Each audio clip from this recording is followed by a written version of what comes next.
I want pumpkins. I want so many pumpkins. Oh my gosh, guys, I really, really want pumpkins. So, here's the story.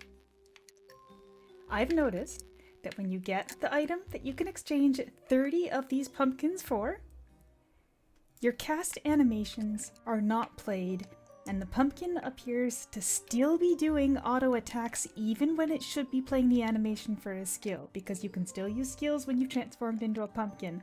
So I think those pumpkins are game changer, but you can only get them per character, and you cannot transfer them between characters. So I just want a lot of pumpkins, which means I need to sit here and farm pumpkins.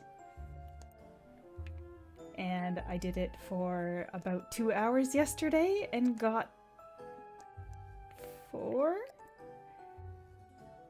3. I think I got three of the pumpkins yesterday. So today, I'm just gonna go for as long as I can possibly stay sane and farm pumpkins.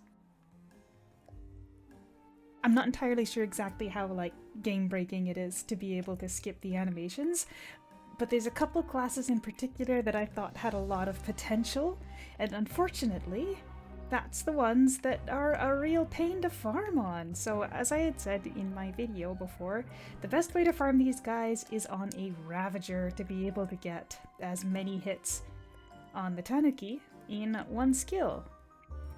Unfortunately, I'm not sure how much the Ravager is going to really benefit from the no cast animations, right? Because I mean, their auto attacks are quite slow. But Wizard, I think Wizard has a lot of potential because its auto attacks are extremely fast. I think Starcaller has a lot of potential because it's got really slow animations for some things. And I think it might actually make it so you do not need to jump cast to get your auto attacks in. So, I've decided I'm just gonna try and get pumpkins on as many characters as I can before the end of the week when they go away. And that's what I'm doing right now. But, like I said, did it for 2 hours yesterday and I was very tired at the end of it. So I thought, I'll goof around and just do it on a stream and see what happens. Now, I did get 1 pumpkin right away. You need 30 for the exchange. I did get 1 right away, and we're only up to 2 now. So, for example, on my Warbow, it took me about 40 minutes. On my my Whipmaster, it took me about 40 minutes. So, this is going to take quite a while. But I need 30 pumpkins on as many characters as I can make myself get through. Now Tuesday's a holiday, so I might have some more time to farm on Tuesday, but I just want pumpkins. We're 1/10 of the way done. I've got 3 of 30 for this character.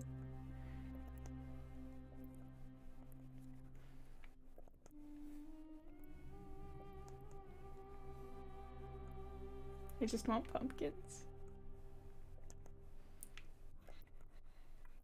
You know, a really long time ago, I saw somebody had a Santa transmog that actually made it so that they were able to use their skills while transformed, and they insisted that it was a DPS increase. But the way I'm thinking about it is it might be able to just eliminate the need to jump cast at all. Oh, Josie, hello! I am at 4 pumpkins, 4 of 30 for this character. Now, I am on a different channel than normal because the channel I normally go to had 3 people already farming pumpkins. And it was all Ravagers too, so there was no space for anybody else.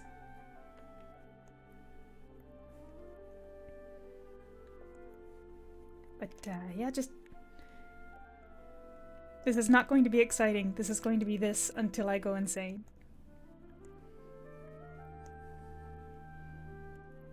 Now, on the other day when I was farming, I did use drop rate boost items. I don't think it helps. So we'll see, because this character I haven't used any drop rate boost. And if it still takes somewhere in the half an hour to 40 minutes range. Oh, what dress did you get?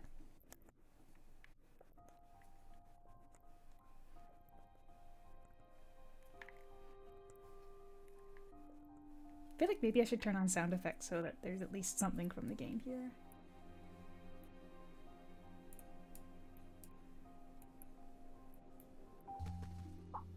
Oh, that's a bit loud.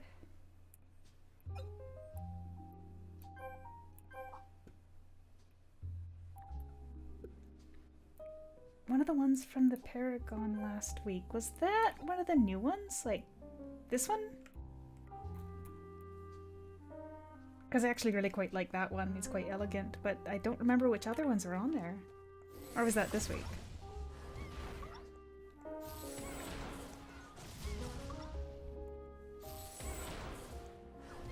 Doll like poofy skirt. Oh, from I think I know which one you're talking about. Is that this one?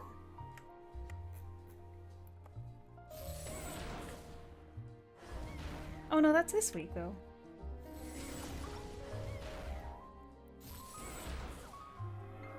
I don't know why I can't recall which one. Oh, there you go. Yeah.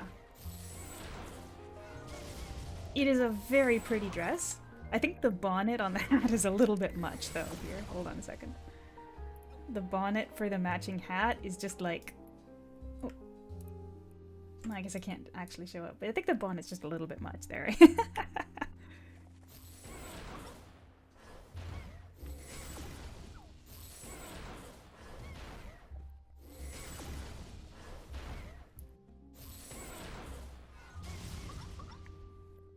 Wow, we're already at 9.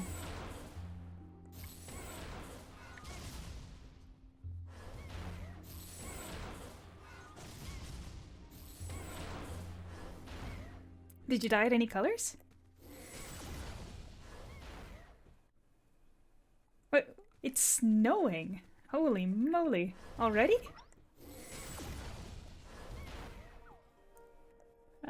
I guess, make a nice warm drink and settle in. Oh yeah, East Coast. I guess there's the pretty heavy weather system going through there. Russ Life, hello. The Tanuki dropped pumpkins, and with 30 pumpkins I can get a transmog item that allows you to retain your skills while in transmog form. So, my theory is that it will be a DPS increase to fight while transmogged because it does not play any skill animations while you're in transmog. So I think that when you're fighting, you'll get your auto attacks basically constantly because it won't interrupt your skills. Like it'll keep automatically doing the auto attacks while you're using skills because there's no skill animation.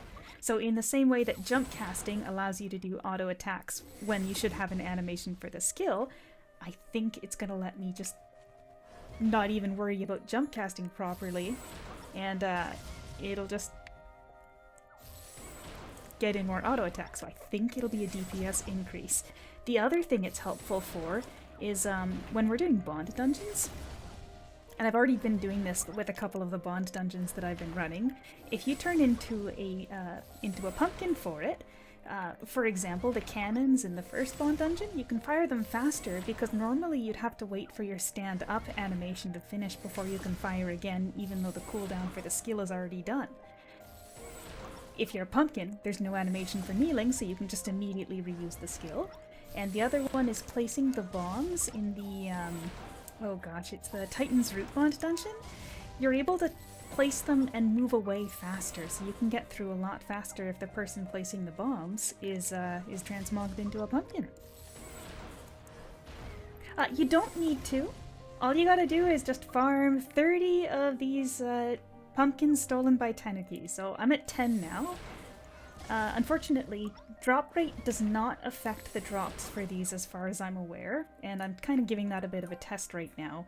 Usually the extra items are not affected by drop rate, but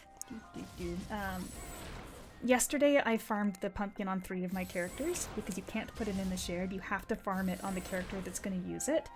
And I did use a drop rate buffs, and it took 40 minutes to get 40 minutes on Warbow, because Warbow's got 0 AoE, so you have to individually hit every single Tanuki. I've got a little AoE here, but not much, so I was anticipating somewhere around the half an hour mark. But yeah, I mean 40 minutes on my bow, so if we're already at 10 at the 10-minute mark of the stream, then we're actually doing pretty good in terms of the rate of drop.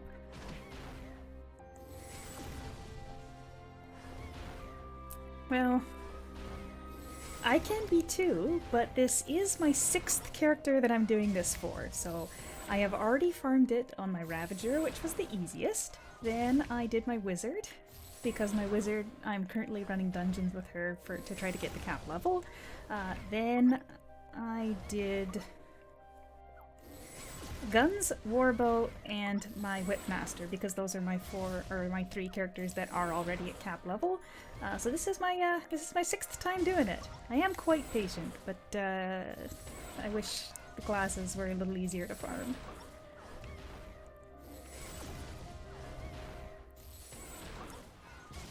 It's a shame, even if we were to make like a party to try to farm together and increase the speed, only Guardians can do shared drops.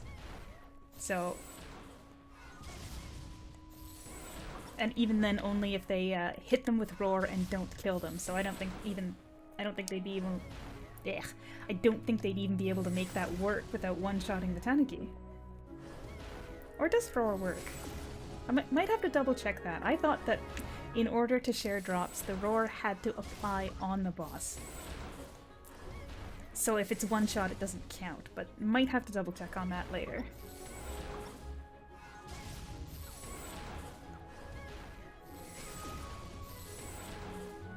I mean, I know the roar has to apply on the bosses because bosses that aren't able to accept debuffs cannot be drop shared.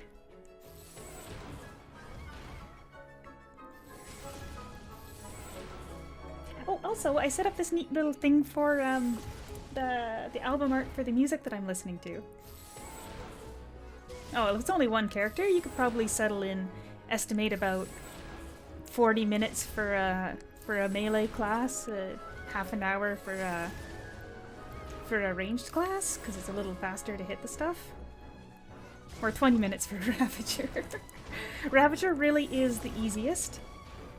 But again, you're stuck with it on the Flame Ravager, that is. But you are stuck with the pumpkin on the class that you use it for, or that you farm it on, because it can't be put into shared.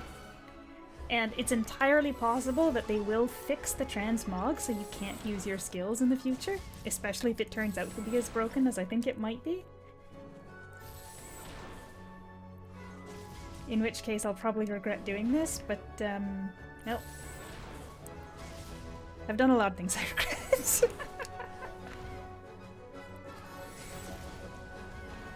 Anyway, Channel 3 was absolutely loaded with people, so I came over here to Channel 2.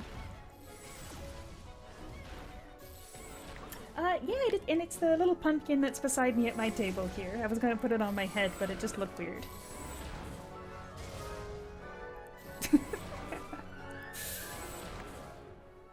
Let's see.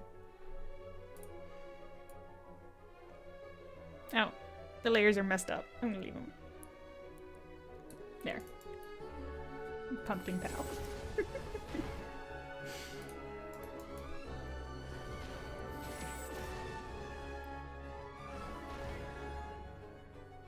And yes, I am using a controller. I don't know if you can hear all the buttons being pressed, but this would be a million times more suffering if I had to have my hands on the keyboard for this.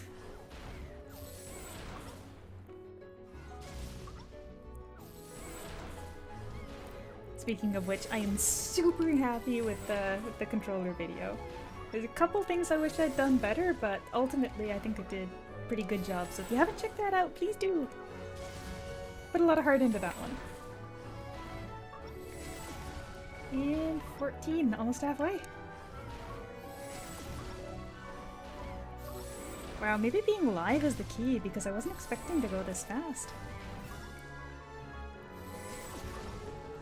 Yeah, that's halfway. Well. Unfortunately, Duelist is next, so Duelist is going to be pretty bad, I think. But I kind of want to see what it looks like when you use the backstrike skill with a pumpkin active.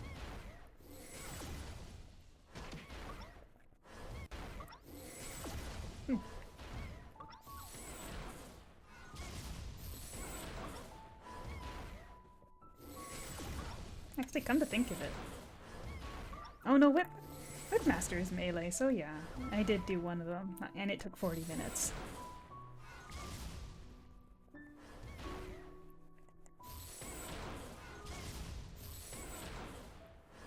They run over here and hit the orange guys a bit too.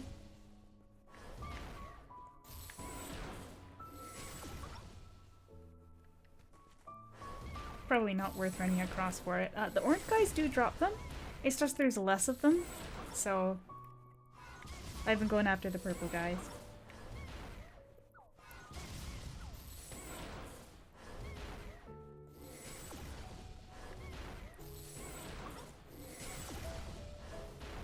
Yep.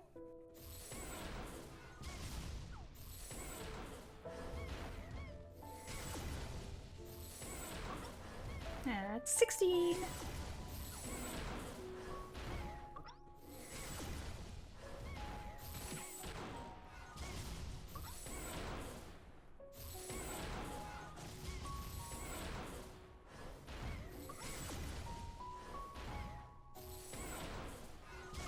Oh, I just realized if I was using drop rate items, I'd probably get a little bit more of the Eidolon experience stuff. Oh well. But yeah, I think I have verified that the drop rate is definitely not improving the rate on the items just by the number of times I've done this and seeing how long it's taken. So don't waste any fancy drop rate items if you're gonna farm them.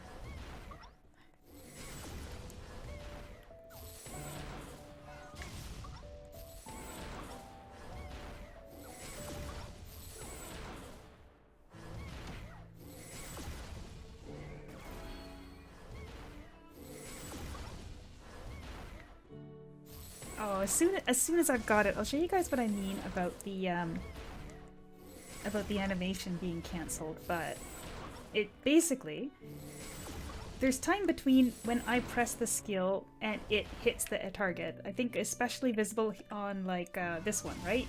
Because she does the wind up and then the animation goes.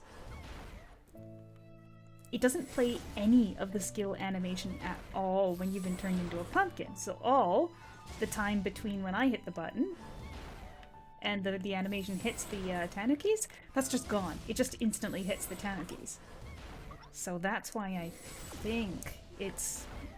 if it's actually accurately doing auto attacks that entire time, it is actually a DPS gain. And it might be minuscule, but considering how much I was struggling in the Whirlpool Abyss, sometimes I'm thinking that I might need that little minuscule boost. Plus, like, it's pretty cute.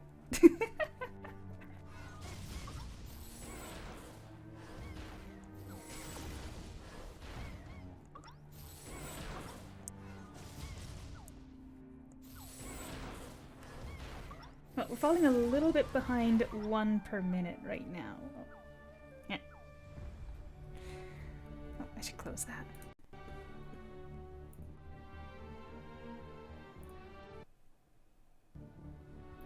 Sorry. Oh.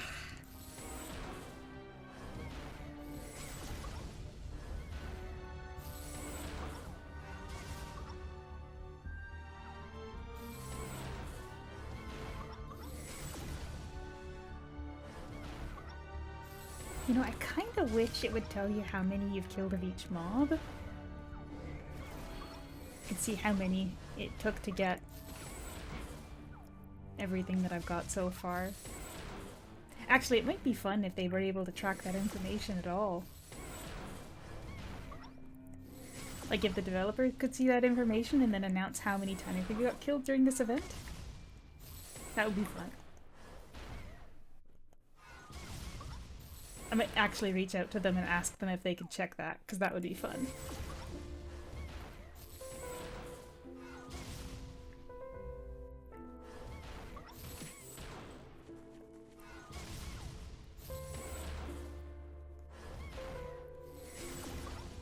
Oh, we're at 20, so that is 2/3 done.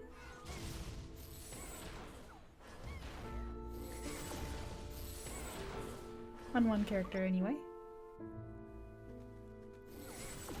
I don't know how many characters I'm gonna do. It's just until I go insane.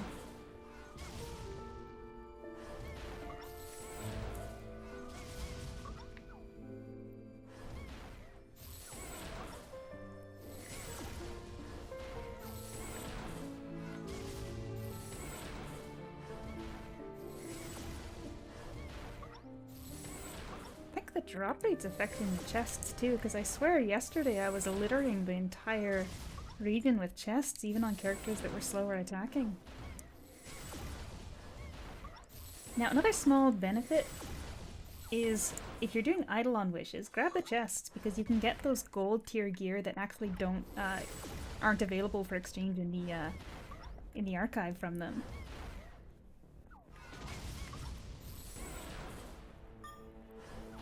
And some of the Eidolons need those kind of gear. Oop.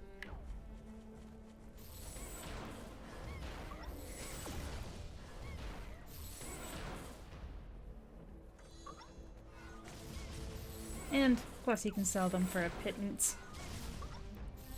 It's not much, but you know, it should at least probably offset the cost of repairing your weapon after you do this.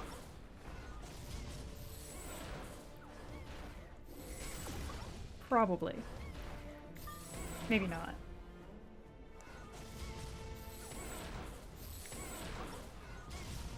$23.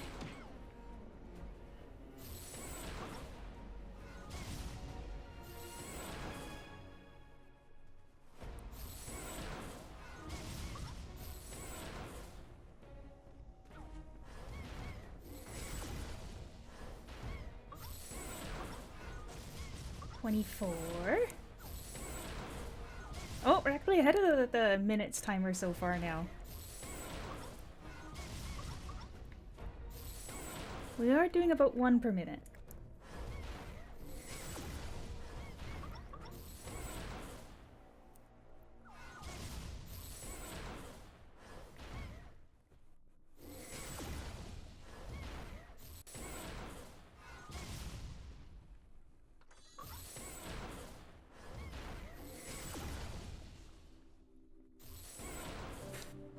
You know, a little while back, somebody asked me to make a tier list for the classes. And I'd said that I might do a tier list just of my impression of how much I like them, because I don't have the technical skills to, like, mathematically figure out which ones are objectively the best.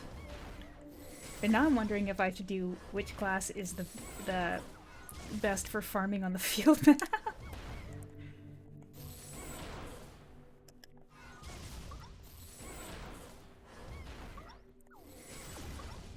Or rather, how bad they are for farming on the field map.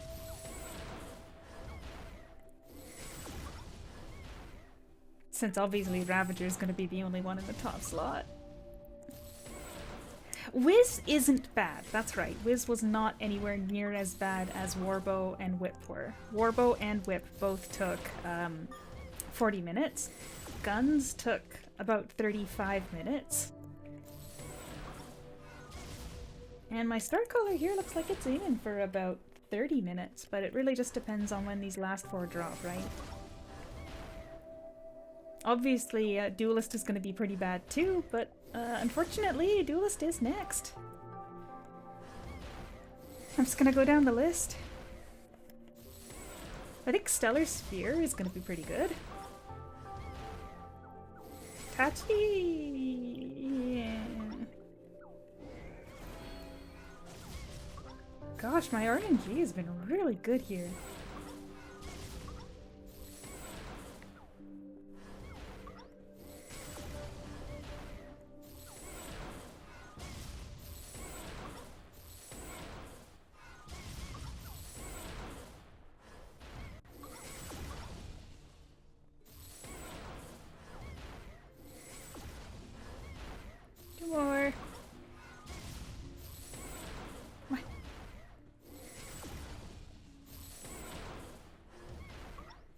One more. Oh, and it doesn't make it any better that on Ravager I ended up farming 40 of them because I wanted a couple of the random packs, but I won some random packs from the Discord event, so I think I'm good for the random packs. I don't need to farm any more than just the pumpkins at the very least.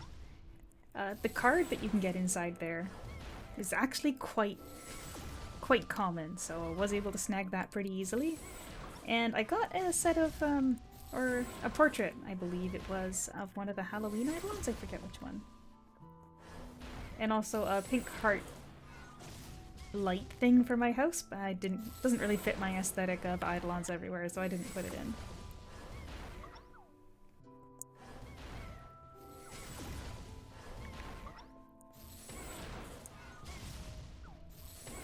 I'd be curious how many people actually got key fragments from those packs, though.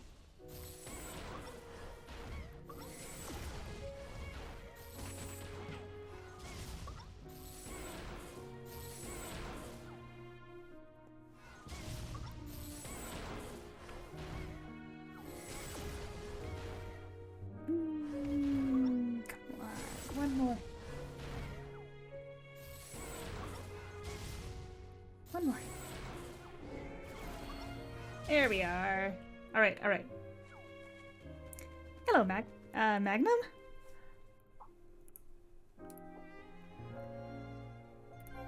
Yes! Alright, alright, alright. So, I'm gonna put it on my skill bar here. Ignore the mess of the inventory. Watch. Oh, that one's not too bad, right? But definitely a cast animation. It's not like it's dying the second I hit my skill. So I'm going to use a pumpkin. Transmog. I'm going to become a pumpkin. Instant teleport. No animation. Just dead. Right? Just instant. There's no animation at all. So when you're fighting things... Oh, I don't need more. Get out here. So when you're fighting things, there's no animation for your skill at all. There's no effect at all. So as soon as the cooldown is done, even if the animation would have normally been ongoing for another moment or so that prevents you from either doing another jump or doing another skill, it's gone. As long as your global cooldown's done, you're good. And I believe, I'll have to test it, but I believe that normally when you'd be in cast animation, if you didn't jump cast, because it doesn't have any animation at all, it will do an auto attack. Now they do have an auto attack animation, so I'll just quickly hop back over here. You'll see them kind of bop them, right? They do a little animation for that, even if it's a ranged class. So there's still time between the auto attacks. It's not like it's that ultra broken, but I think it will completely replace perfect timing jump cast. Oh, the other thing is it actually lasts an hour, even if you're offline. So if I log off while I'm a pumpkin and log back in while it's still active, I will be a pumpkin. Alright, just quickly tidy up a bit. I should be linking Eidolons too.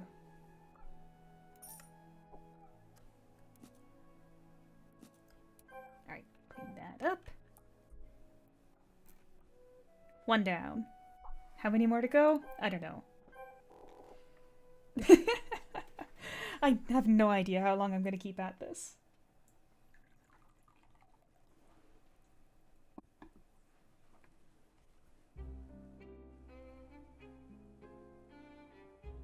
Oh, that's the next one.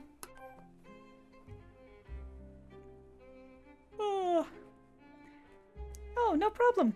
I'm glad I was able to help you. Yeah, I put a lot of effort into those, even though I knew there wasn't going to be that much need. But I figured it would save enough people enough time to be worth putting it together. Alright. His inventory looks fine.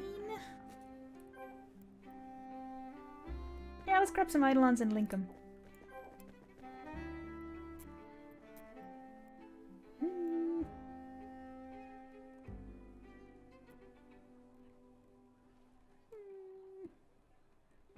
I think the one that I want to link the most is stuck on my wizard, so we'll just kind of grab whoever needs it.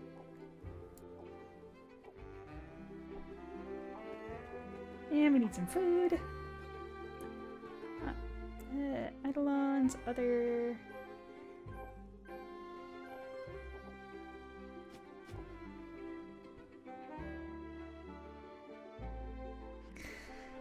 You know, Josie, that's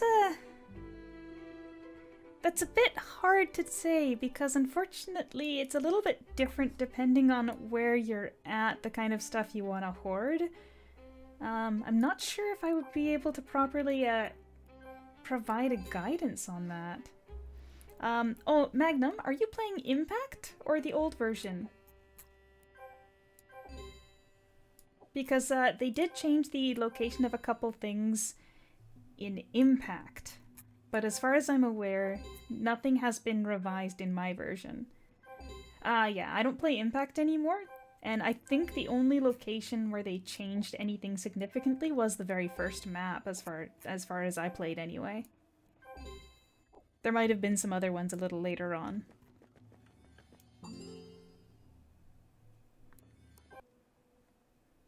Alright. We link our Eidolons. And we get ready to suffer.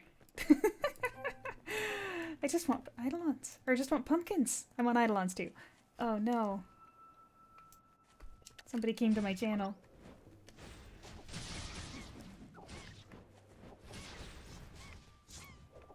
And it's a Ravager.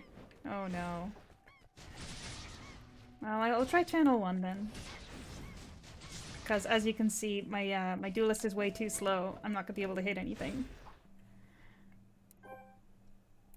Channel 1 seems like a bad idea, and I know there was like 3 on channel 3. Well, we might just have to fight with people for pumpkins.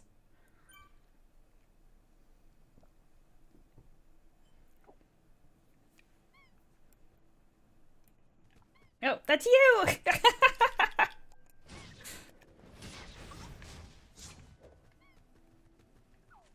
Alright, my duelist is slow enough. I'll fight the orange ones.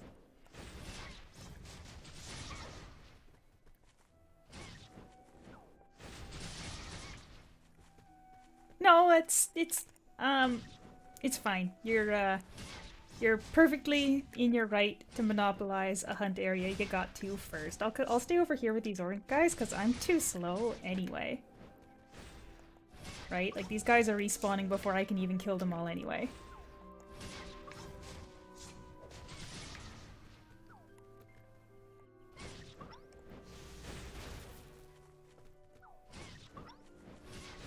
Oh, I should put it on my skill bar so I can see how many I have. This is gonna take quite a bit longer.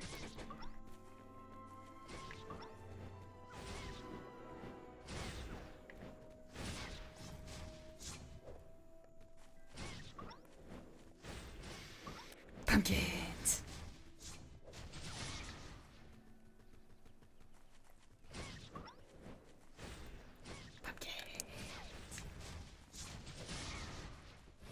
I mean, I guess that backstrike attack is already jarring enough as it is. It's not going to be any significantly more jarring just because I'm a pumpkin, but I am curious how that slow gap closer will work, because most of the gap closers are quite snappy.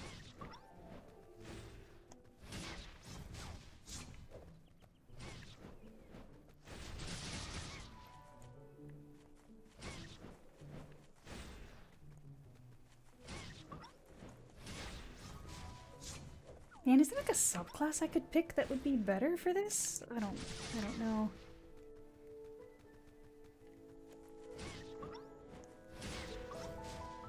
Something with a large AoE.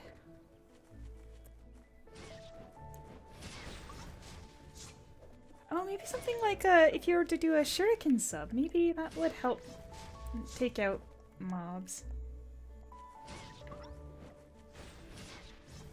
Well, my nunchuck is a shuriken sub, so if I can trigger the Shadow Warrior, it might be really hard to keep him up with a sub weapon.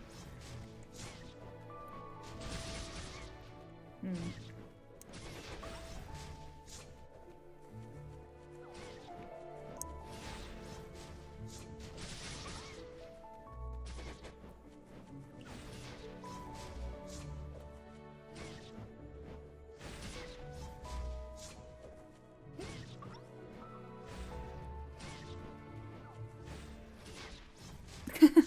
I really should stop using that, the backstrike one. It just throws me off every time I do.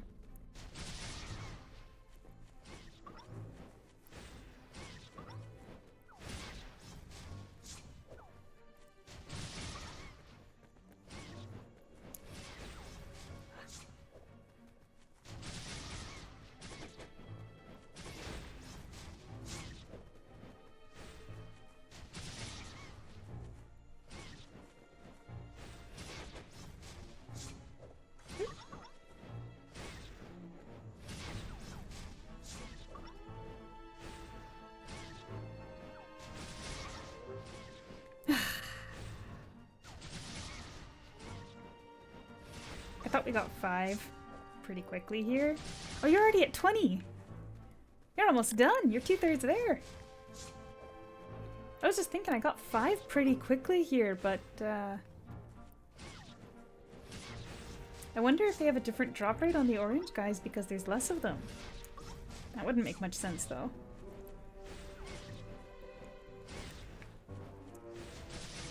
Just felt pretty fast for 5.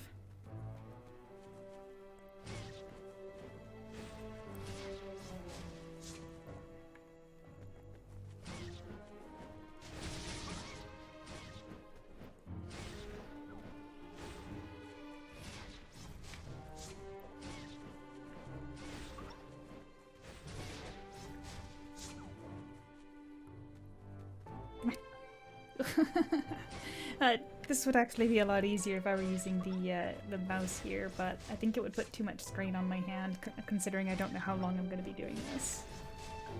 So you'll have to deal with the janky turning motion being so slow.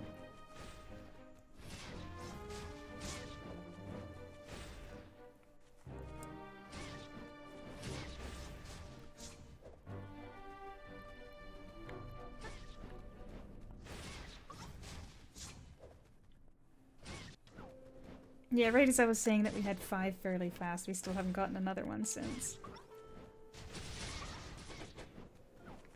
But like, look at how low the AoE is. They could be side by side and I'm still only hitting one of them.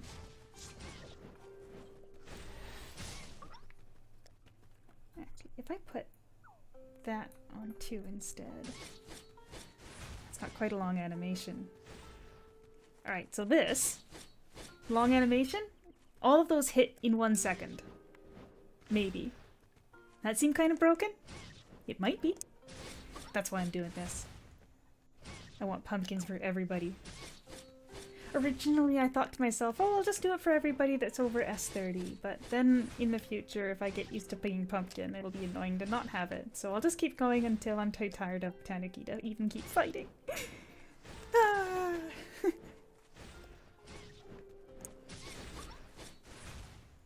6 of 30.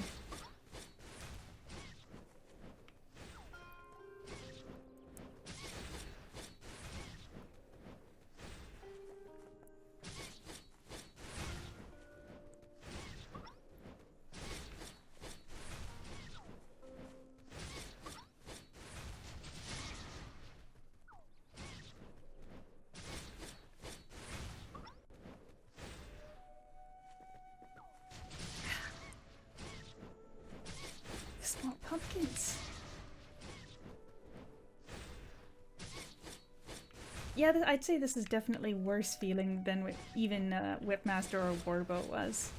Because not only is he only hitting one target at a time, he has no fields.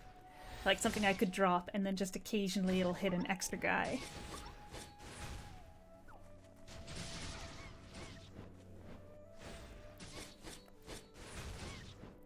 Yeah, we're at about 8 minutes on Duelist. And I'm only at 6 pumpkins, so that's, oh, 7.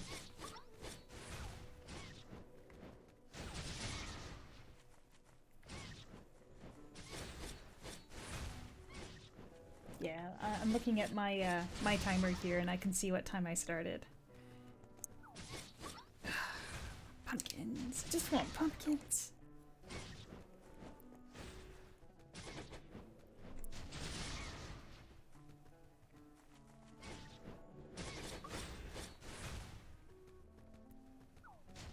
And you know, it wouldn't be so bad if there wasn't so many people botting it.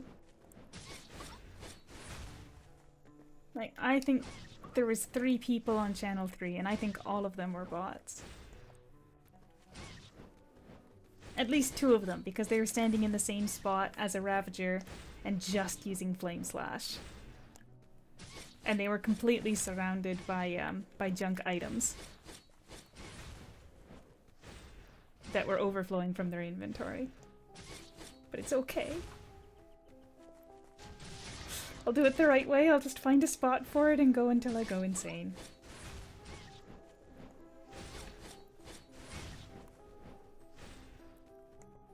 And of course I invited you guys to come along with me to help with that. Not the going insane part, the stamina to keep going without going insane. A little bit of company.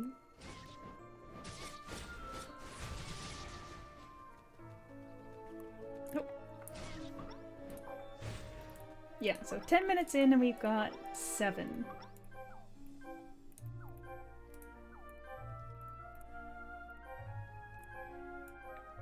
Alright, you guys keep going. Next 10 minutes, let's see how many we get.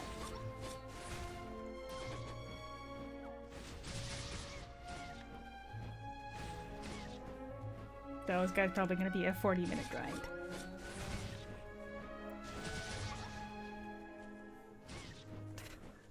I'm tempted to say between grinding we'll head over to Wizard and just run some dungeons or something to like split it up, but... Oh, it's gonna be the festival in Navia in 10 minutes too.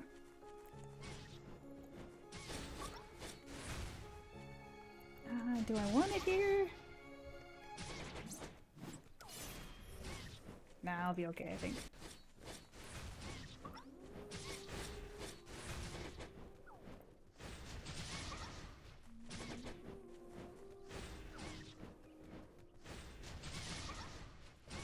Night.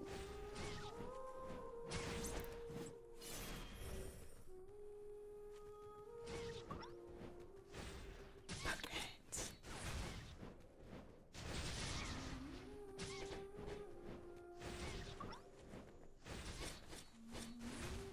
Oh, pumpkins. Like, if they fix these pumpkins... Oi. Also, hello, Plinko. But, like, if they fix these pumpkins, like, the minute the patch is over so that you can't use skills while transmogged, I will be so sad. You know, it's one of the reasons why I didn't want to explain too much about why I was going after the pumpkins the other day in the Discord. But, it does seem like I'm a little obsessed given that I'm farming it on as many characters as I can handle. So I thought it would be important to explain why, while people still have the opportunity to get one if they want one.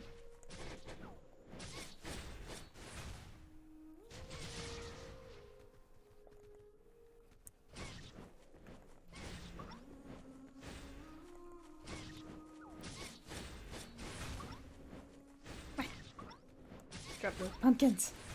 11. Man, when I was doing this on my warbow, I thought it was bad. So after I kept telling myself, just 5 more, then I'll take a break.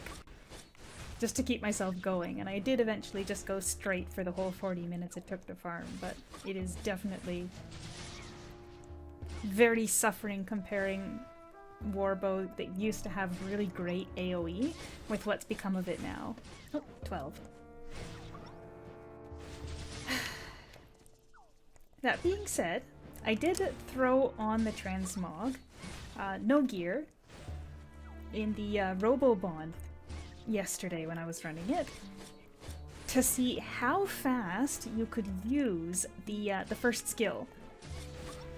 Because the new precise shot, when it's not charged, it doesn't have a cooldown, so I thought you might be able to really spam it quite fast, provided you're transmogged and not even getting any animation.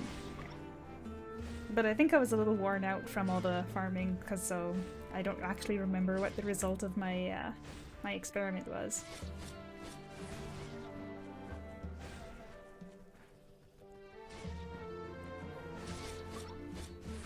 Oh, we're up to 14 now. Almost halfway.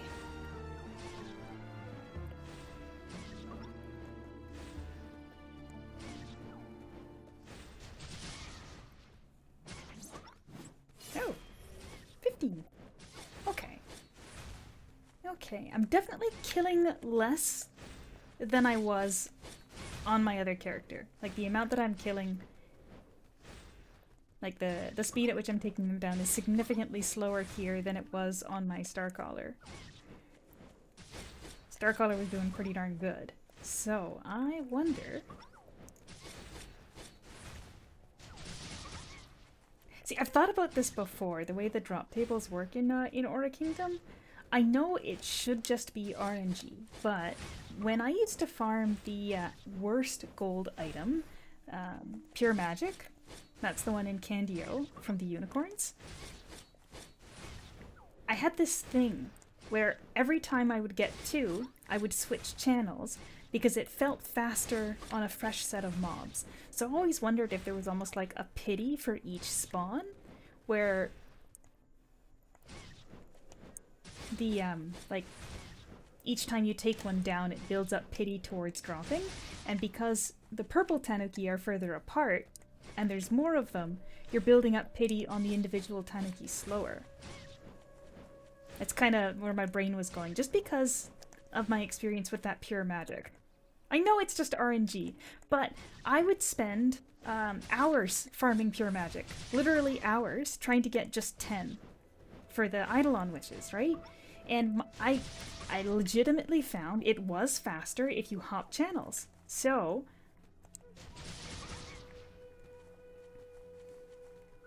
I think I'm just gonna stick with the orange guys here. Or maybe not. Maybe I'll see if it's any faster, or if I can get them down any faster over there. But I did always think that there might be something to, like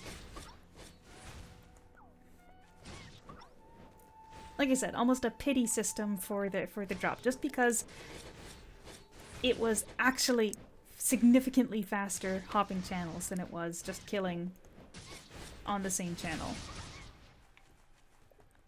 And the amount that it was faster was so much that I couldn't write it off as just RNG.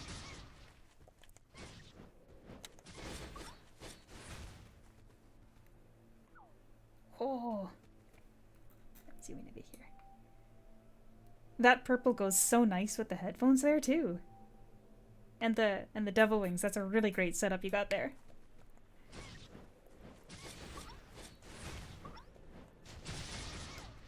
Alright, there's a little NPC over here. You're gonna talk to her? This, Salib? Oh, hey, Freddy! No worries. I'm glad that you were able to. I'm glad you were able to knock out some. I'm assuming it's oddities. Glad you were able to knock out those oddities. And Josie, you want to do the exchange for 30 pumpkins? Then turn yourself into a pumpkin and witness the joy that is being a pumpkin.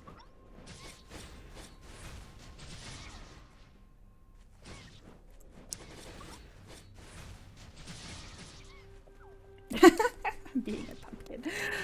Soon all will be pumpkins. Yes. Now try doing an attack and see what it feels like.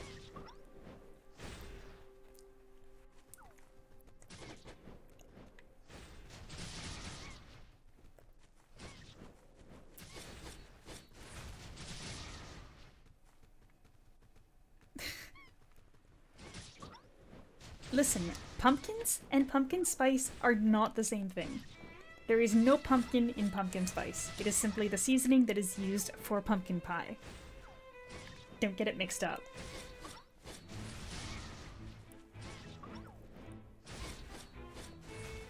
And I'm not even entirely sure what all the seasonings are. Cinnamon, allspice, I think maybe cloves? I don't know. I'm actually not a fan of pumpkin spice, like especially in lattes, it's a little bit much. The coffee doesn't get to shine through when you throw in all that extra stuff, you know?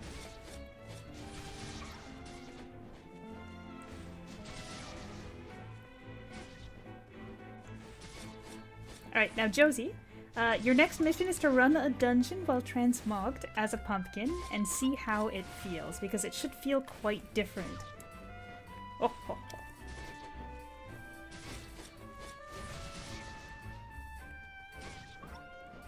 Alright, well we're up to 20. And given that our Eidolon Link hasn't finished yet, we're actually now ahead again, so we're aiming for 30 minutes again. How is it worse on Warbow than on Duelist? Oh my gosh!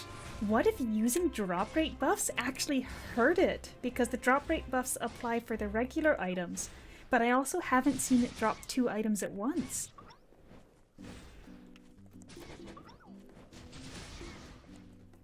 Oh my gosh, drop rate might actually hurt the drop rate? Right? Because I haven't seen a single instance where I got both a pumpkin and another item at the same time. It always procs just 1 drop. Unlike some other places where the extra drops can count as actual extra drops, right? Oh goodness, what if increasing my drop rate was actually making it take longer? Crazy.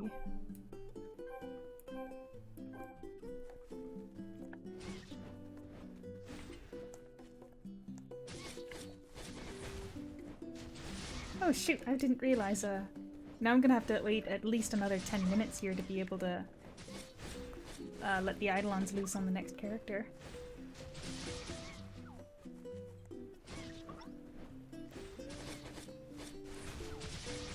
Oh well.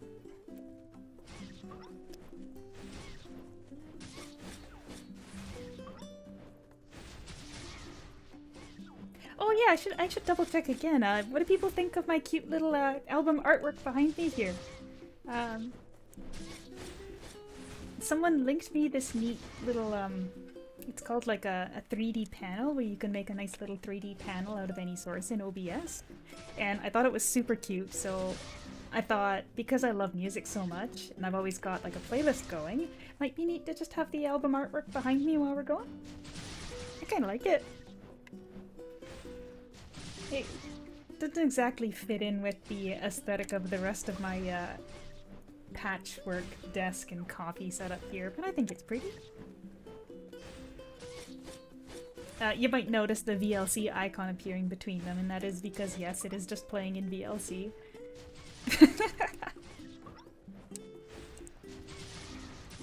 I thought it was neat, though.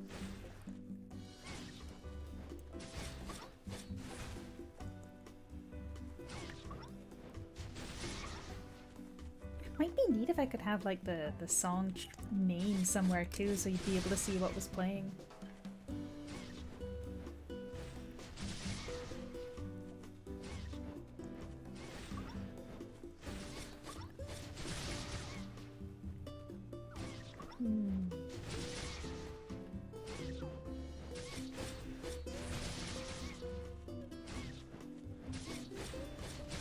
Still at 21.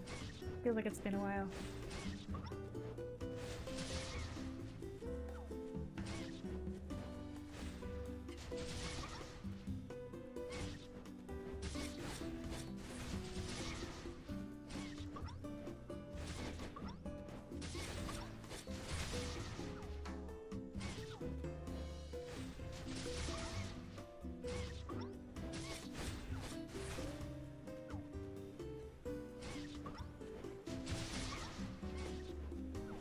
Yeah, I was complaining about pure magic. I just keep thinking about the drop rate here, how increasing drop rate seems to actually negatively impact the drop rate of the pumpkins. It's pretty similar to how drop rate doesn't help in the slightest for the pure magic, because it's got that other quest drop that is for some reason still included after the quest is over. So increasing your drop rate just makes it so that even if you get a drop from every single time you kill an enemy, it doesn't actually help much for the rare drop because there's such a common drop there. Maybe I'll suggest that they remove the quest item from the drop table once you finish the quest. Dungeon Science. Actually, Josie, I didn't notice which class you were. Are you a wizard or a... since you mentioned wizard before?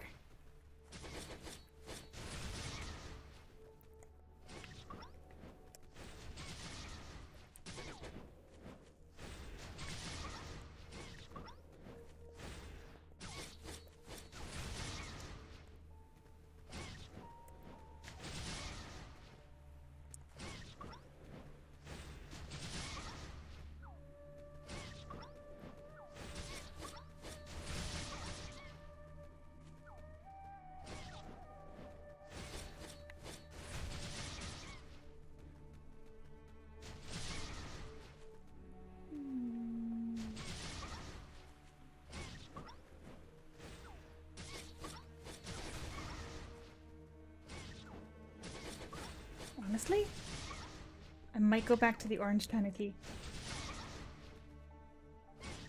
I don't know why, but it feels like these guys just, I got a good cluster and now they're, worn out or something. This is what I mean by it kind of feels like there's almost a pity system on the, them, because for a little bit you'll get a whole bunch and then you'll go for a long while without any.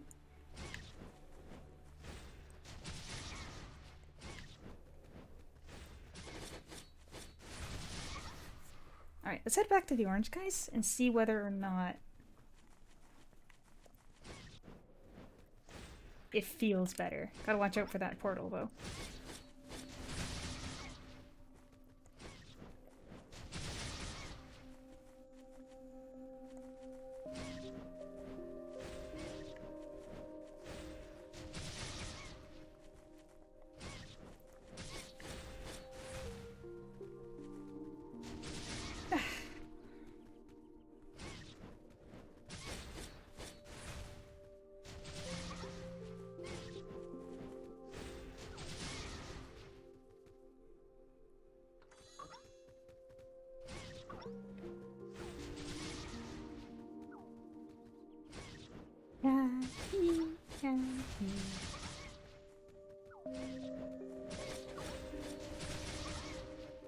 $22.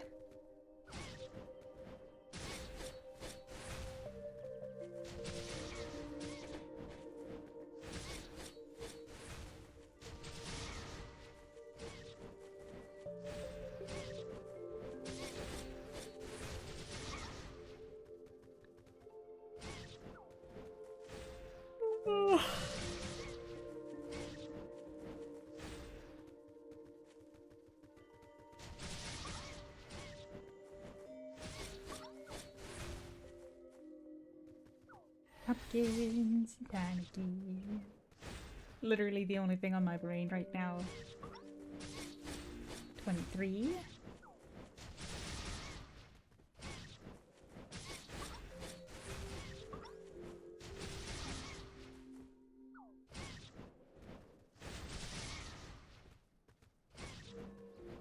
Right? Like, you saw that there for quite a while I wasn't getting any from the purple, and I know it's RNG, but it just kind of feels like when you kill the same one over and over again,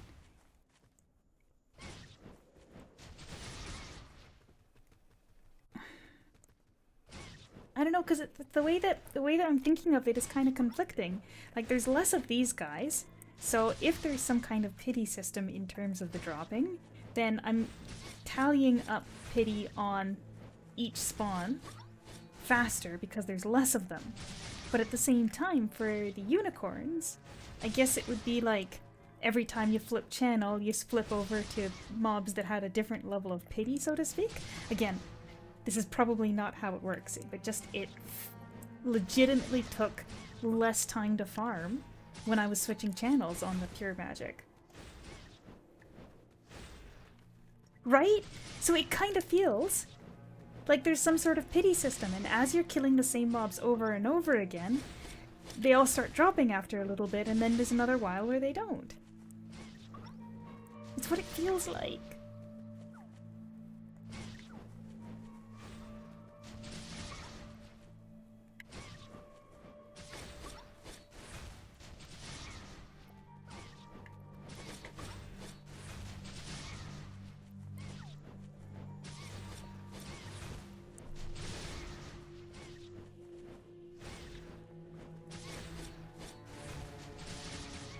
Except if that was really the case, like... Obviously it's not the case for dungeons. Because for extra drops in Bond dungeons, a friend and I should have definitely triggered Pity by now. It's been a very long time since I've seen a Bond trophy show up.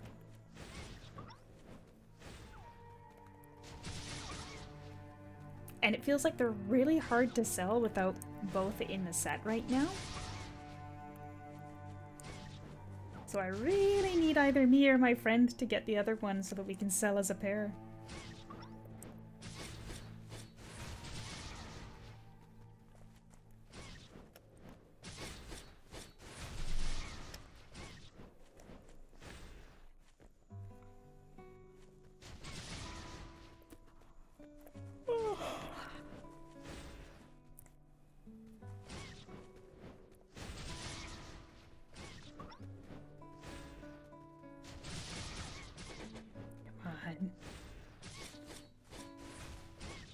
Okay, when I get 24, I'm switching back to the purple Tanuki. Just cuz. Yeah, see, in that 10-minute period, we got 3 total. So what, that's 7 in the first 10 minutes, 13 in the second 10 minutes, and 3 in the next 10 minutes.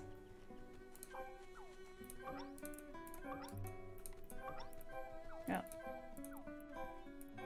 I'll probably end up leaving these ladies here, so I'll have to remember to log in and idle a bit to take them off.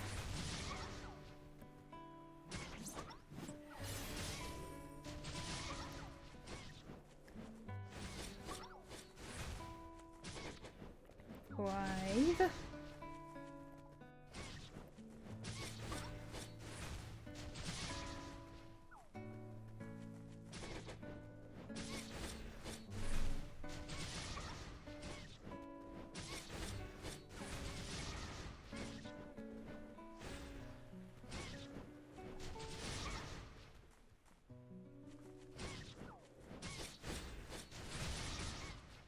I really shouldn't be spreading theories about how RNG works when I know that it should just be regular, normal, percentage-based drop tables.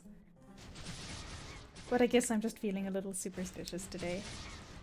And also, I would like to imagine there's something that I can do to get these pumpkins faster.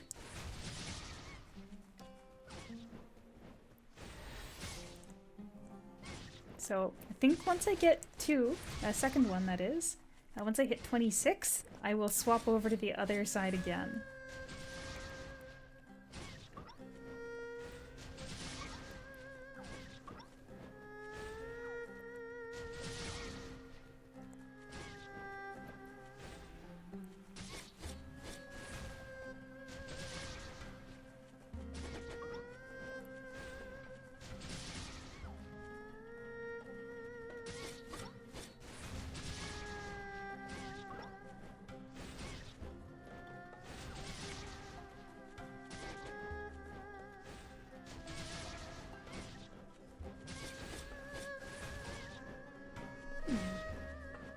I was just trying to think of how you might test to see whether or not there's like a pity system in place. Feels like it would be too arbitrary and you would never be able to like categorically prove it.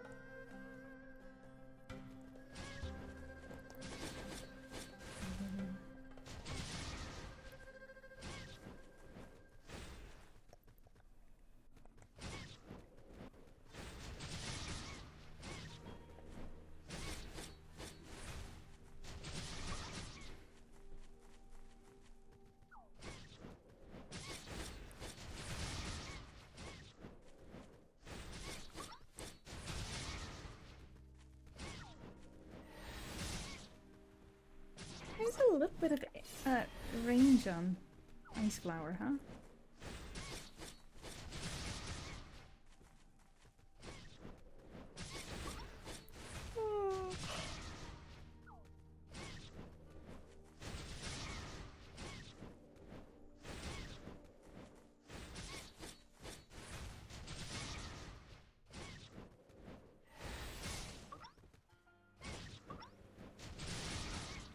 Come on.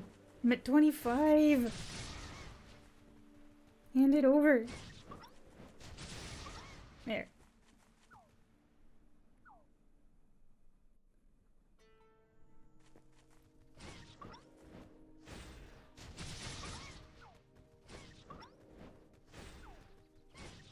And we'll do to 28 here. At which point we will switch back to the purples. Because it feels good to think that I'm trying to do something to improve the drop rate.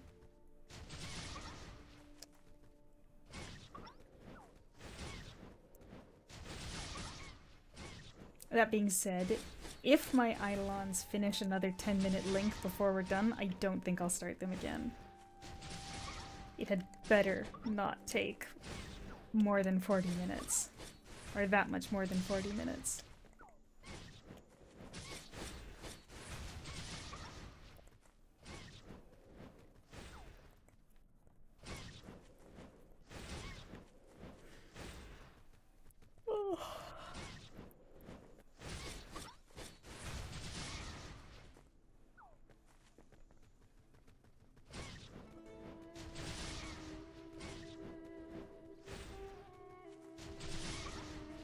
Come on. Come on. 26. 26 out of 30. Oh, 27. 3.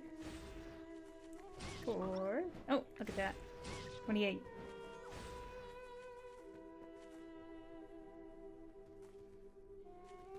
One, two, oh, look at that, 29. 1, 2, 3, 4, 5, 6. Oh.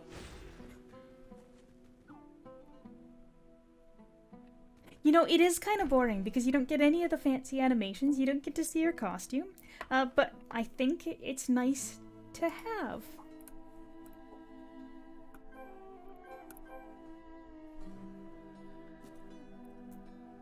Especially for the Bond dungeons, because I feel that it helps a lot by reducing the animation time when you're interacting with objects. So now. What was the other really long one? Oh dang, that one gets an animation.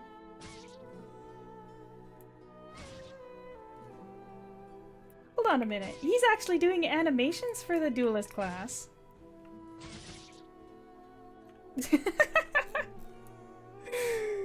Where was it? Okay, that one didn't. That one did not. That one did. That one did too. It actually is doing animations for the duelist class. Interesting. Very interesting. Maybe it's only ranged classes that get the full no animation treatment. This is good information.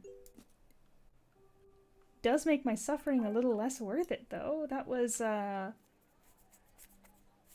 about 36 minutes. I can't believe that still took less time than my bow. Then again, my bow was using drop rate buff, so I think that might actually be harming it. Alright, he's gonna chill there. Next character. I'm gonna add another pumpkin. Hold on. I think we could use another pumpkin.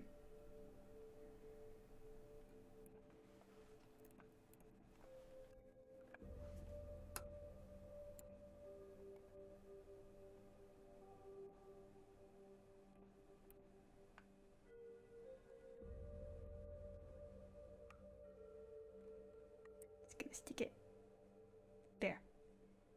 More pumpkins. We've obtained 2 so far. So we'll have 2 pumpkins on screen.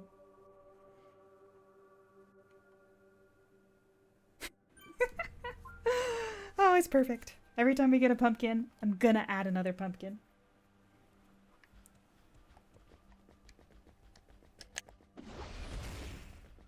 Okay, so this guy does have sub shuriken.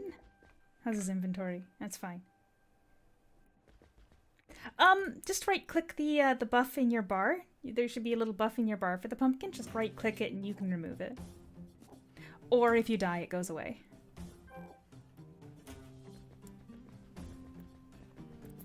Alright, since I left those lovely ladies on my other character, I guess we'll just link the next couple that I still need frags for.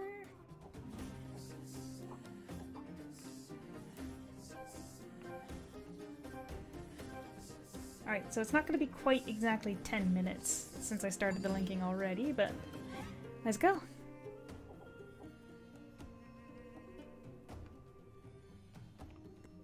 Yep.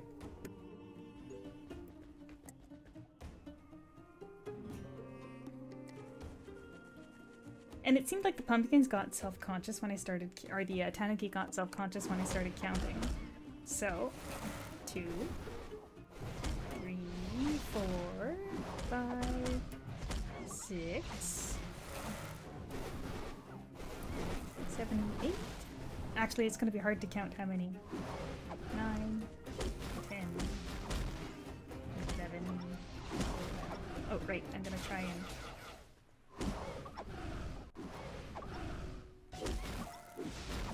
Now, he's not helping in the slightest. He's only following up my attacks. I forgot that the one that has the circle... No. You're right, I actually haven't tried that. Try dying. It's a weird thing to say, I'm sorry, but try dying if you really want to get out of it. Even dueling somebody will work.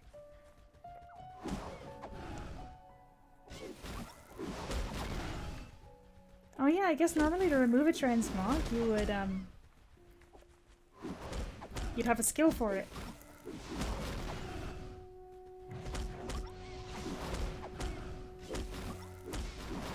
I'm sorry, I've cursed you to become pumpkin now.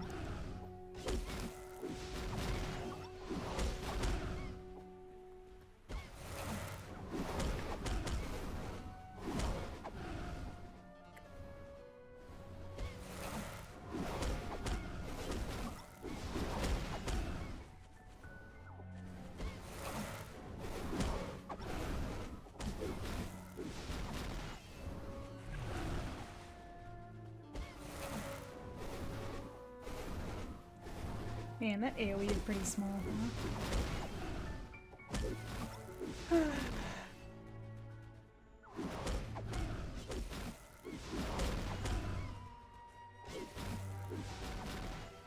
Pumpkins. I'm still at 0, aren't I? Yes.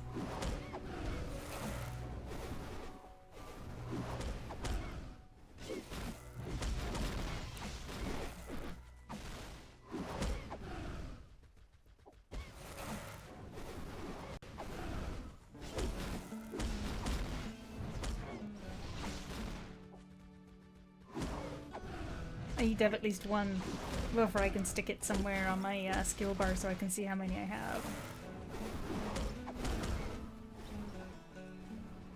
Okay, let's get them over.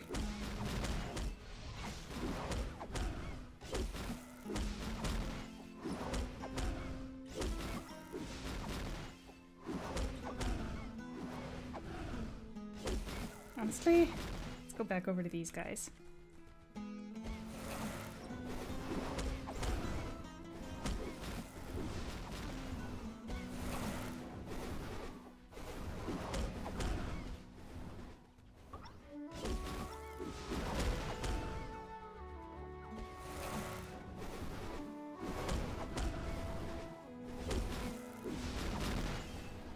You know, I got an S35 gold ice nunchuck, and I keep thinking I should probably level up my nunchuck next so that he can actually use it.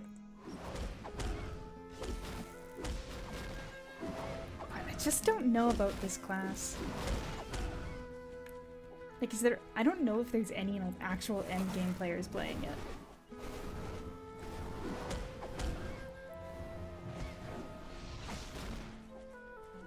I think I'm getting tired because it's a little too warm, so I'm gonna open up the window, but if there's a bunch of noise coming in from the outside, we'll have to close it again.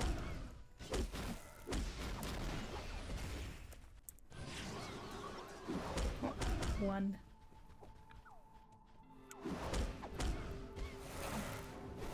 Right.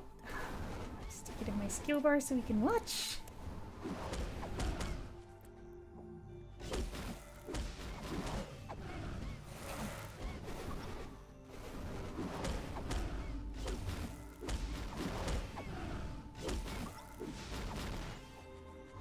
I think technically my Tachi is next in my list, but I think I'm probably gonna do Stellar Saphir next.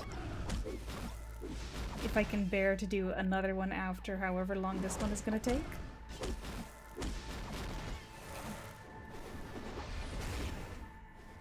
Oop. I forgot that attack only stuns, it doesn't do any damage. It's actually a really cool skill, this one. You can cast it without a target, and it will stun things that spawn after you use it for a short period of time. It's quite interesting. Makes it very convenient to use if you want to stun a boss immediately upon spawn.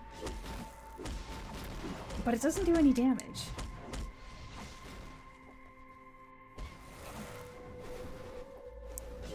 Right? If you mouse over it, it doesn't have a damage listed.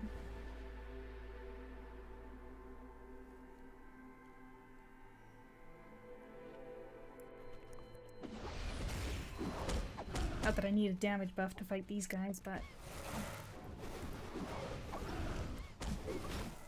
because I put it on the same button as where I normally put Valid, I just have a habit of using it unnecessarily a lot.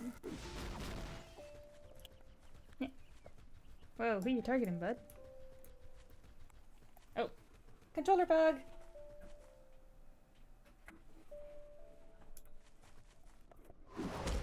Unplug it. Plug it back in.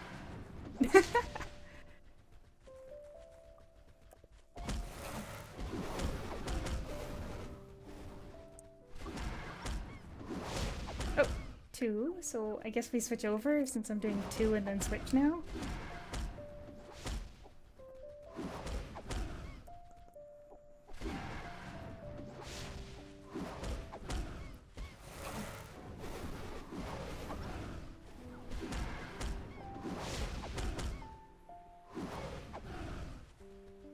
And when I've shamed those Tanakis before by counting them, and they drop the pumpkins right away. But it's a little harder when I'm doing AoEs. 2, 3, 4...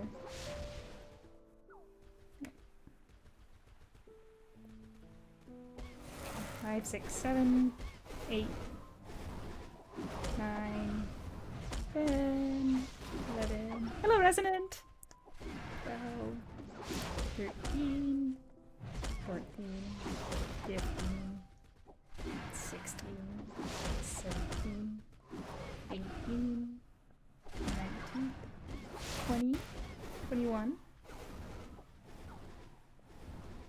22, 23, 24, 25, 26, 27, 28, 29, 30, 31, 32, 33, 34, 35. Oh, that was 35. 1, 2, 3, 4, 5, 6, 7, 8, 9, 10, 11, 12, 13, 14, 15. You've joined at a bad time because nothing exciting is going to happen today. It is just me and these Tanuki on as many characters as I can handle going through on. And I have lost count, but oh, you're gonna set one up.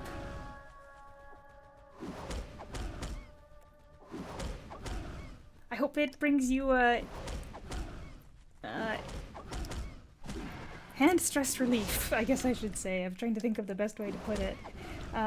Even if using a controller will also, over long periods of time, aggravate muscles, I think it's better if the more different ways you have to control the game, so that you can spend some time in using every kind of control scheme to kind of relieve stress on the different muscles that are stressed during any given point. I really like the controller that I have just because it's so lightweight. Like some controllers nowadays, they got all sorts of fancy stuff in them. Makes them quite heavy, but mine is extremely lightweight.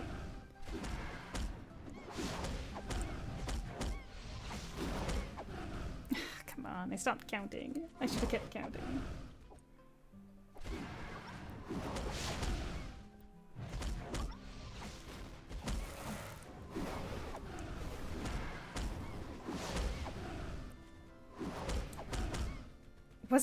I feel like I remember recently there was a controller somewhere that was made of gold, like a gold controller that somebody had for some reason. Why am I thinking that?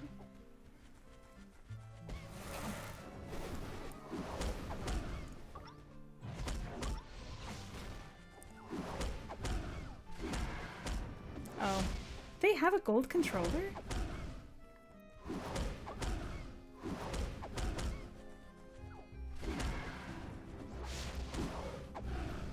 What's that other metal that's really heavy? Tungsten controller, maybe? Somebody make it happen.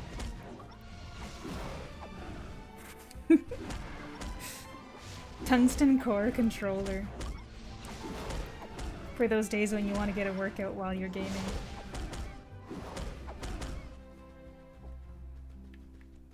Oh, no, still only 3. I was gonna do 2 and then swap over. Oh gosh, I didn't even notice my links had finished. That means we're past 10-minute mark. And we've got 3.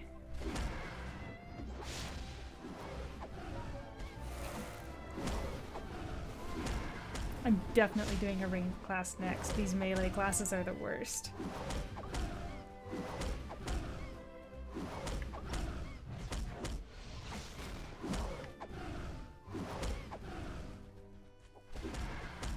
I mean, frankly, if you got a golden controller, do whatever you want with it.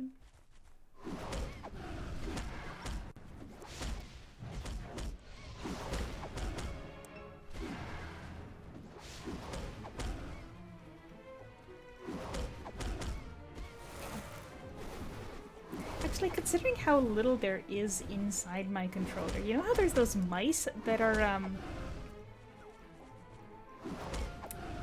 Oh, Resonant, so far I have farmed 2 today. So, that means in total I'm up to 7 of my characters have pumpkins. So this is my 8th character that I'm trying to get a pumpkin on. Come on, target identity. But yeah, I was just thinking that there's the mice that are just like the frame, right? Like it's the hollow mice where there's like a lot of airflow through it. I wonder if you could get like a controller like that.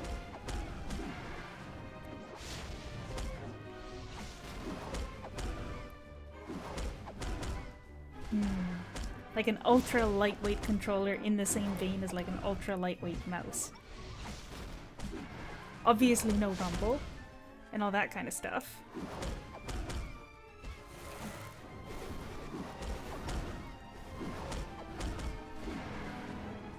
I mean, no, it would have to be a strong enough material to stand up to being held in a hand, right? Like it's got to be strong enough to be able to handle being used. But I was just thinking, like, I don't know how strong 3D printed materials are, but I wonder if you could 3D print like a frame and just wire the buttons inside it.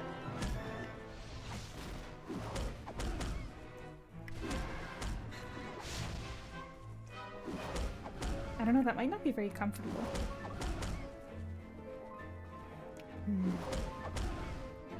No, I'm not a product designer, that's for sure.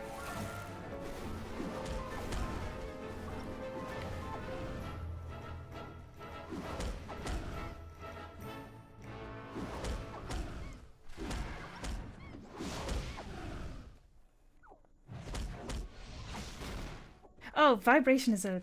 Not even interested in that in the slightest. My current controller doesn't even have that. Despite being originally for the PlayStation 3. So, no vibration, no internal battery, make it wired only. With those kind of constraints, the internal mechanics wouldn't be that hard. Well, that's what I'm talking about. Is if there's a material you could use for the frame, where air could pass through it, then your hands wouldn't get as sweaty. So that's why I was thinking 3D printing might not be the way to go.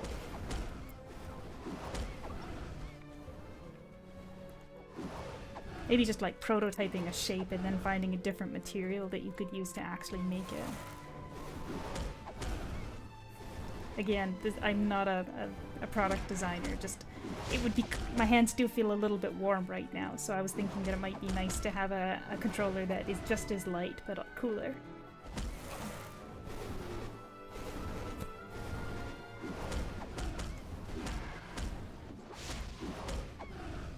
Come on, Tanuki. We're about to hit 20 minutes and I'm at 6.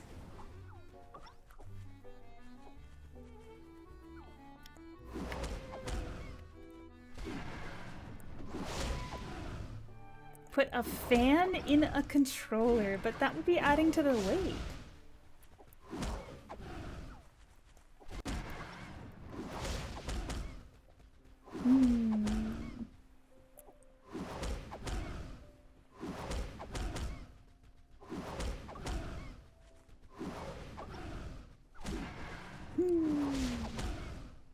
Plinko, you know what I'm talking about, right? Like, there's those mice that are just like a shell made up of bars,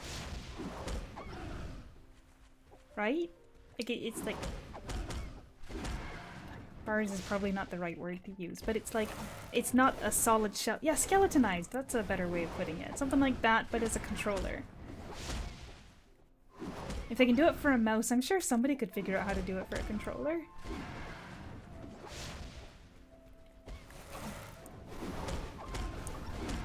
Alright, that's 7.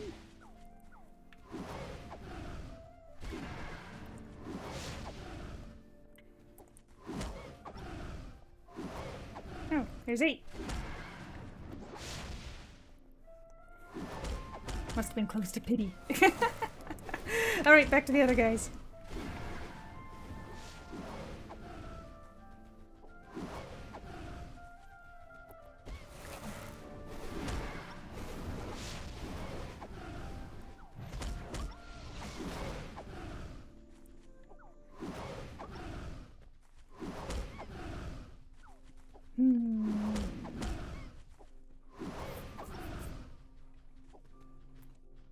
Are skeletonized mice made of, like, metal? Because, I mean, the difference between having to rest your hand on top of it and needing to get a good grip on a controller is a little bit different in terms of how much pressure it would need to withstand, I think.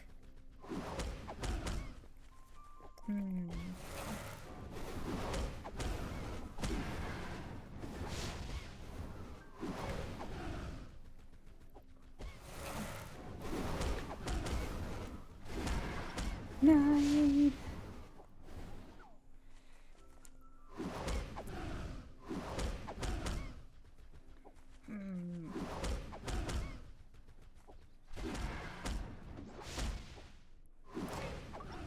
Plastics probably would be strong enough depending on the kind. I'm just thinking that, like, if you were prototyping with a 3D printer, it may not have the same kind of strength due to the layer lines. I don't know. Like I said, I'm not an expert on 3D printing. I don't have one. I'm just trying to think of a way that you could, Listen, I am so... I'm in such a trance from fighting these Tanuki for pumpkins that I'm trying to distract myself by trying to imagine a better kind of controller for keeping cool. Is there a market here? Are there a bunch of people out there that want a controller that would be lacking in, like it's very lightweight, no rumble, no internal battery, so wired only, but nice and cool and light for your hands? I have no idea. I don't know what people look for in controllers. I just have my one that I haven't done anything. Like, I haven't looked at any other one since. As long as this guy still works, there's no reason to. But like, I was actually playing Genshin on a on the PlayStation 5 when the new patch came out, because I kind of just wanted to chill on the couch, which isn't really an option with my keyboard. So I was playing on the PlayStation 5, and it just struck me how heavy the controller was. Yeah, like, controllers last, right? For the most part, they don't just give up if you're, as long as they're not a Switch controller with stick drift.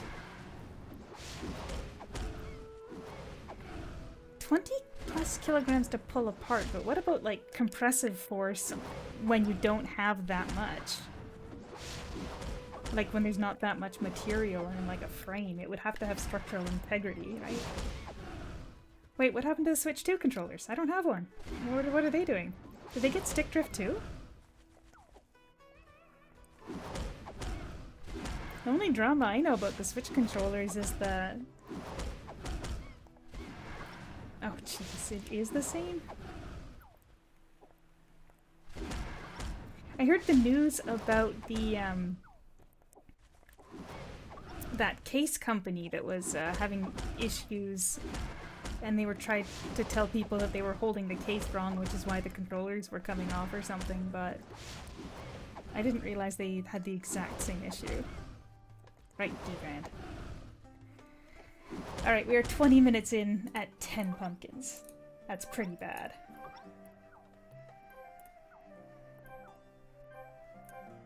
Actually, it's more than 20 minutes because I didn't restart the link right away.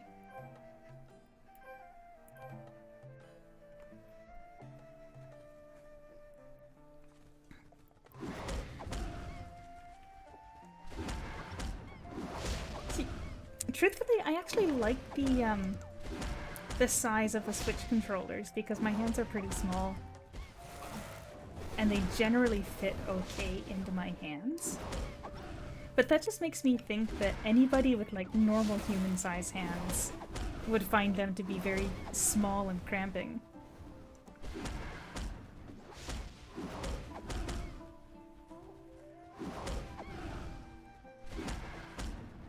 I mean, I've only used the Switch one, like, normal controllers. We didn't buy anything fancy for it.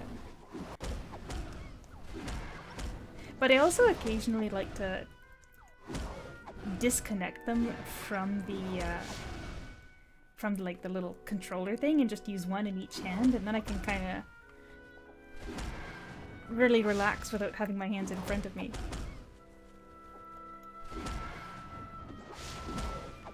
I'm not a controller connoisseur. I just have a lot of thoughts about controllers.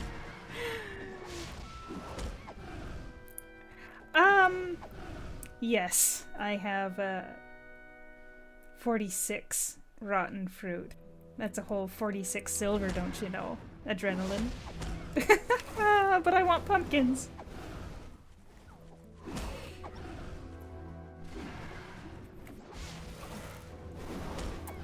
Either way, this switching every 2 seems to be worse than sticking with 1. Because we're already past 20 minutes and I'm only at 11. So maybe I'll just stick with the purple guys here.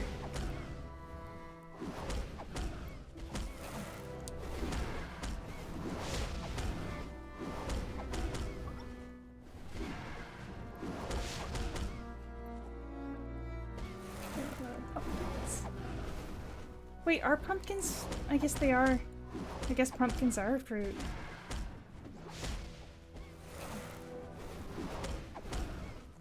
Aren't they?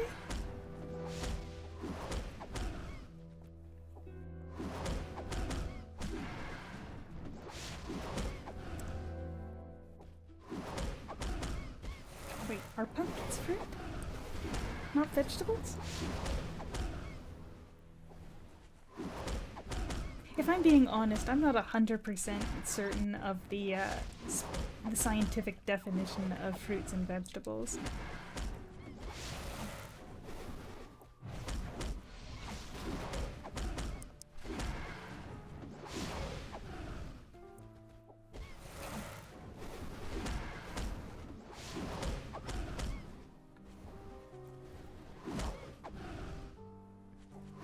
Thank you for clarifying, fake news. Fake news. Nice name. And sorry, Adrenaline. Other than the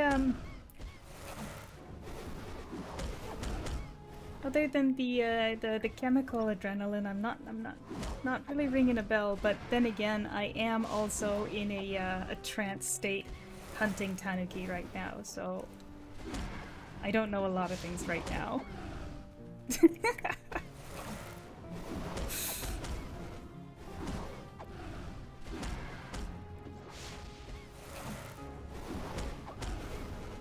Head empty.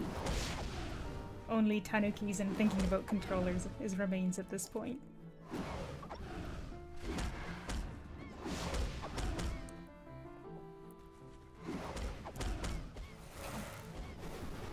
That's a concerning way to phrase it.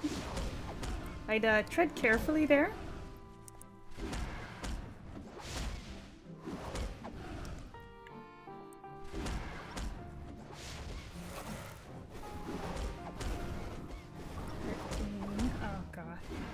Can't believe we're not even halfway done and I'm already approaching the half-an-hour mark on this character.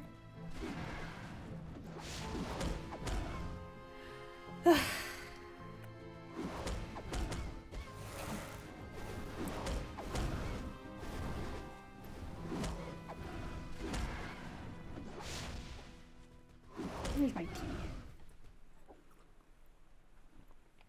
I made a coffee when I started, but it's long since gone. All I have left now is my water and my tea. Come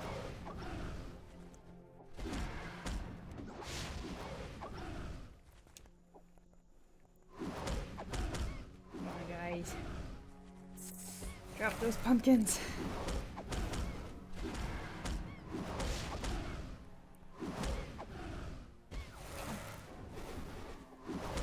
I keep thinking it might be legitimately worse to have a drop rate bonus active.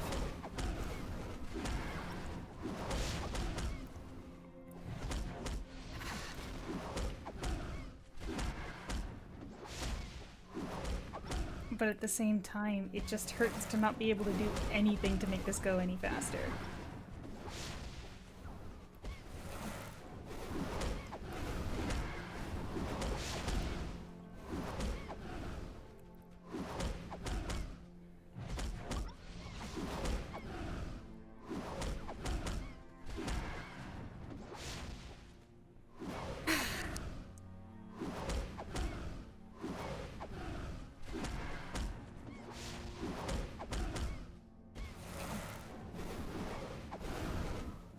If at the 2-hour mark in 20 minutes I'm still not done this character, I am gonna take a breather to top up my tea because even my teacup is my teapot is almost empty here. Like, just need a brain moment away from the tanuki because, oh, it's just so much. So many pumpkins.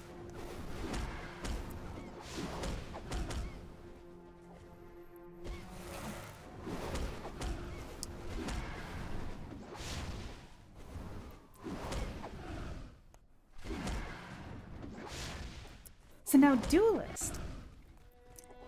When Duelist was in pumpkin form, some of its skills still had animation, but I'm trying to think of what's different about those compared to them solo or the range classes, where I've confirmed that it zeroes out the all of the animation and just instantly casts. And I think it has to do with the direction the character is facing, like the way that the animation is designed. And because Duelist was one of the original classes, I'd love to compare it against like this particular skill on the nunchuck, where I do a spin around, but it doesn't feel the same, or rather the animation looks quite similar to the Duelist, but they might have done it differently on the later classes.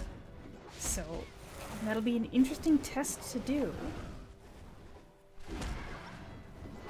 14. Still not halfway.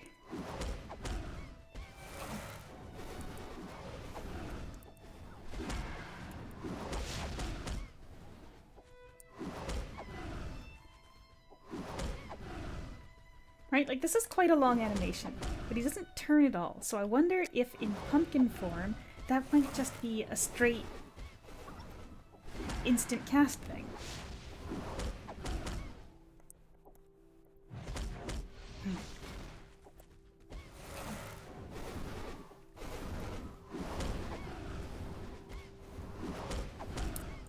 Oh my gosh, you were there for the 1000 sub stream. Right, I do remember you. Gosh, that was so long ago. I'm so sorry that I forgot, but it was quite a while back.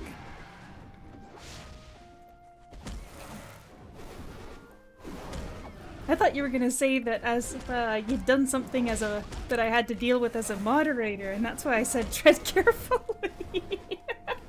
Yeah, the gold extreme speed. I remember that. But yeah, no, I was worried that you were gonna say that you were somebody that like we had to ban from the Discord or something. Oh, whoops.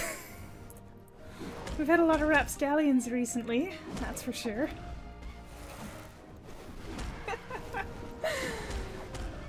Gosh, that was quite a while back, huh?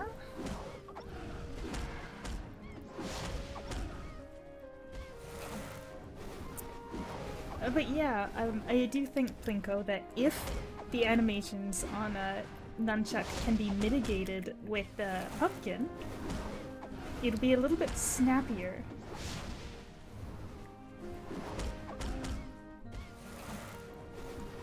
Alright, we're at about 30 minutes now. And I'm just at the halfway point. I cannot believe I might be stuck on one character for a whole hour. I know I started the first link a little early, but then I also didn't notice it finish right away, so it's probably right around the half-an-hour mark right now. Pumpkins. 16.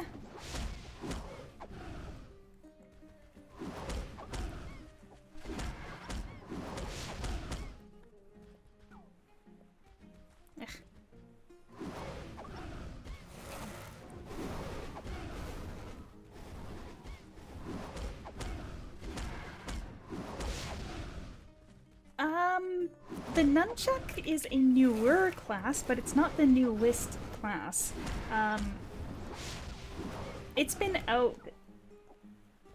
Oh goodness, when did it release? I can actually find that out exactly if I were to look at the live stream I did when I first leveled this guy. But I mean... 2.5 years ago, I want to say? Because last year was the Stellar Sphere. And the year before that.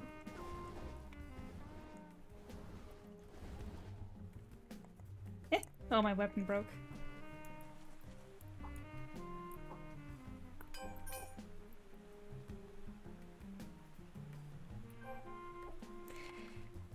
Yeah,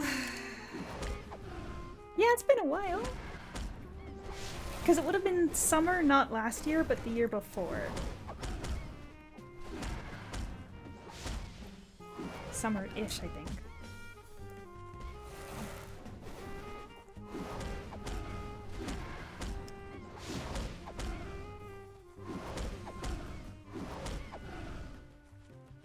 Oh, Plinko looked it up. Yeah. So 2.5 years is a bit of an overestimate, but a little over 2 years.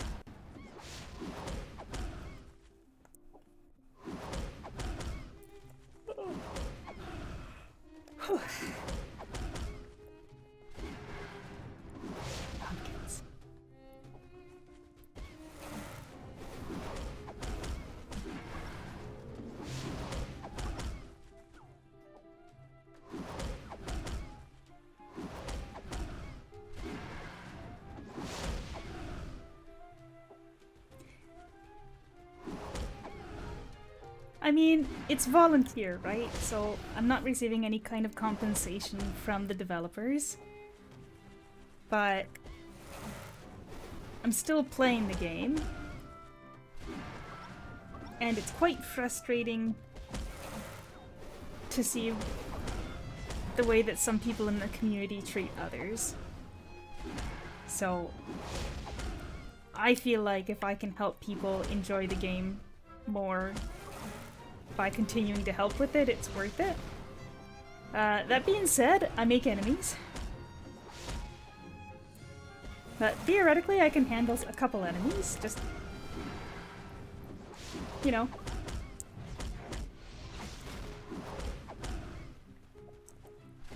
Just gotta be able to justify the actions that you're taking, and nothing is personal.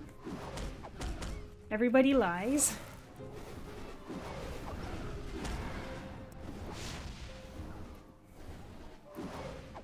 And for a little while, I actually recently had to close my DMs because I was getting some pretty vile stuff.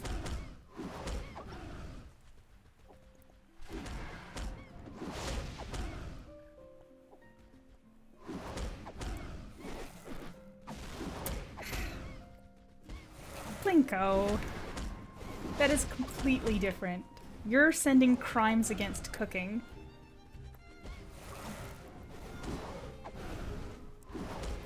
At the very least, I can see who it is and just immediately not watch the videos. But, you know, I can be nice. I can be not nice. Don't doubt it.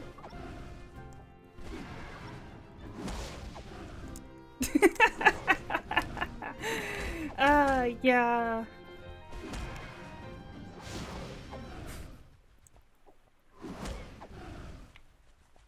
It is what it is, though. Oh, look at that. We're up to 20.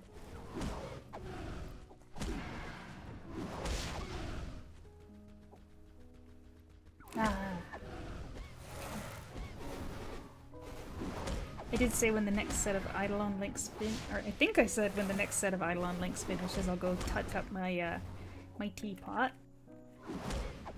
Won't take too long though.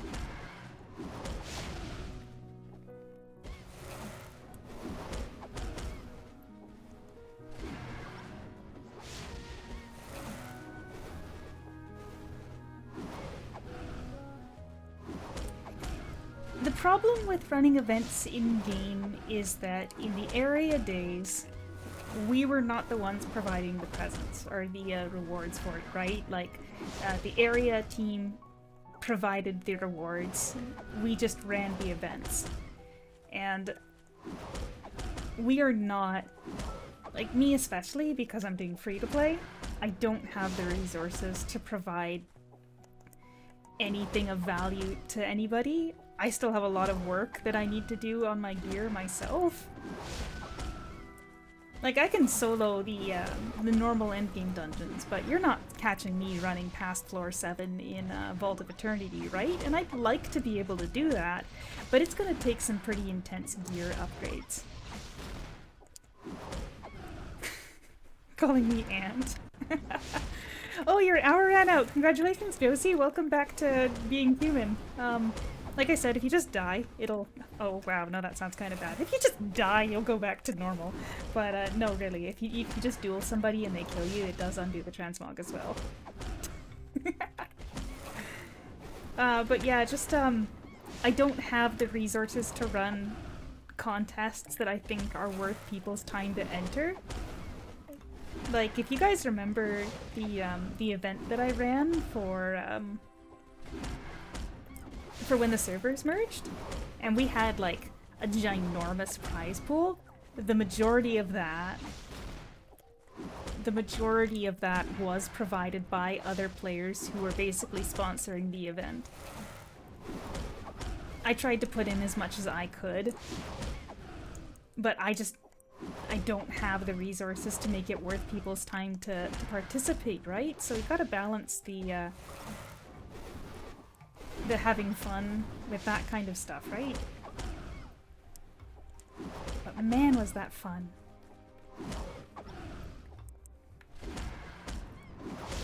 And then there were the people that blocked me because we were spamming coffee me in world chat.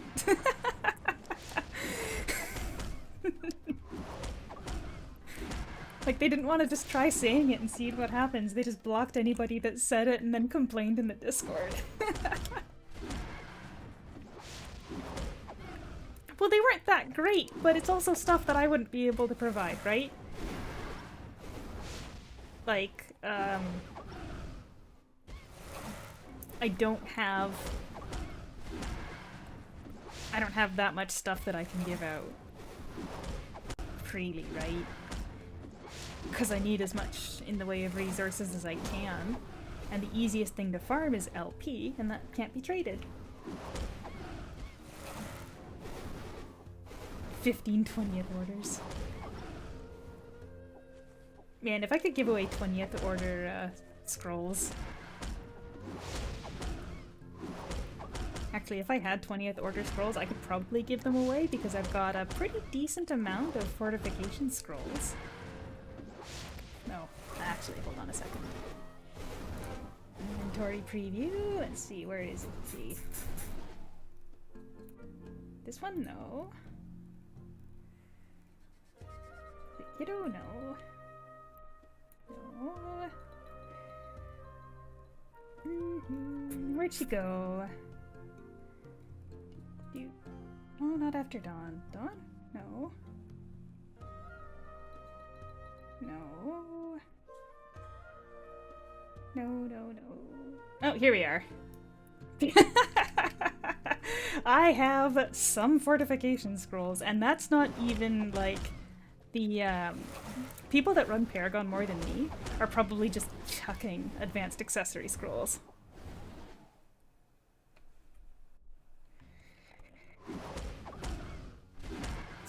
It's from running Bond dungeons, so the majority of them are, well, the accessory scrolls are from Paragon, but the other ones are all from, like the accessory scrolls are all from the other ones are all from Bond dungeons, so they can't be traded either.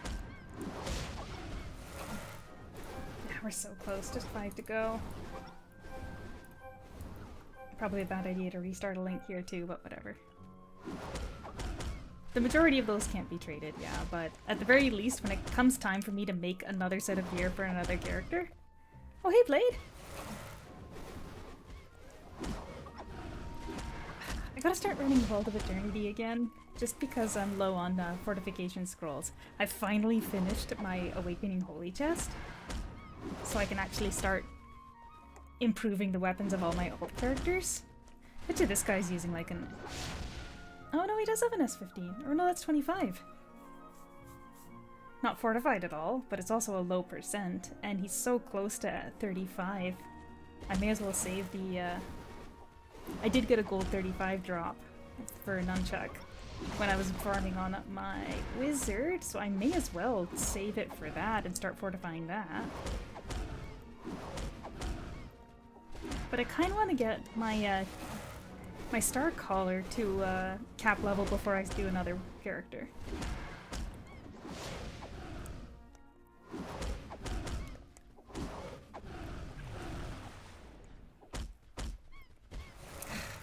$26, 4 more to go.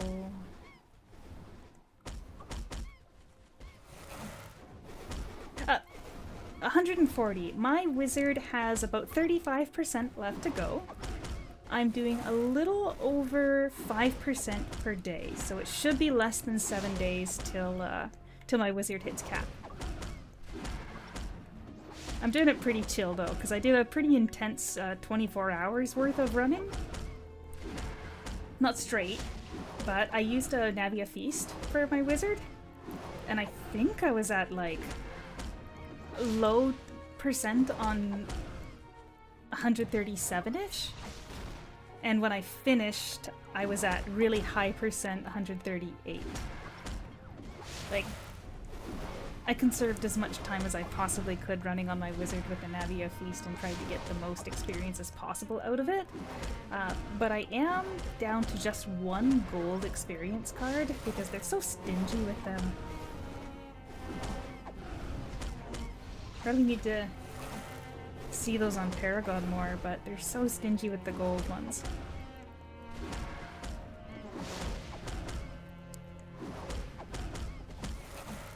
So, if you're trying to cap your bonus experience, which should be 500%,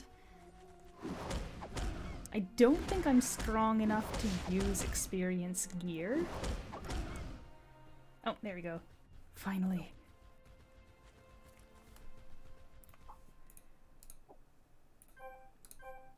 And that means we're gonna add another pumpkin!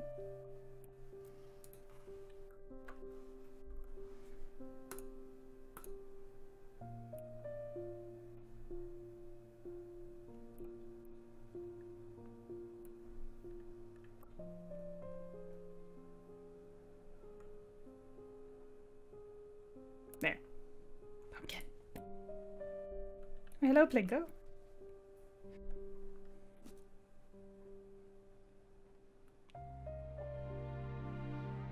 Oh my gosh, you totally can't cancel it by right-clicking.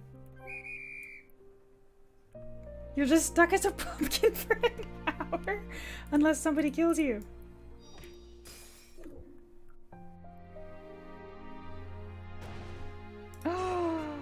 No animations, none at all. That means that it's going to be significantly faster. Absolutely zero animations. Do you see that? Nothing. If I get another pumpkin now, I will be upset. Oh my gosh, that feels game changer for this class. Because its animations are so intricate and beautiful, but they're long. They're long. And it's a little bit annoying on the class. But yeah. I do like this. I do like this. I don't know what you're talking about, Plinko. I didn't use any skills or anything. You just died in front of me. I'm a witness. Is that gonna fly? Alright, then we'll sell these off. Repair my gear again. And I am gonna go get some more tea, so I'm just gonna quickly step away. As usual, so that you don't have to, I don't have a proper idle animation for my character, so I'm just gonna go ahead and turn off my VTuber for a second, and then you can really appreciate my music image. Oh, is that in Grand Fantasia as well? See, I thought that they're probably gonna fix these pumpkins, but just on the off chance that they don't, I want to get them on as many of my characters as I can possibly manage, because this event is ending on Thursday in the morning. Anyway, just gonna go top up my teapot, and I think the candle went out too, so I am gonna need another candle. I'll be right back.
And there we go.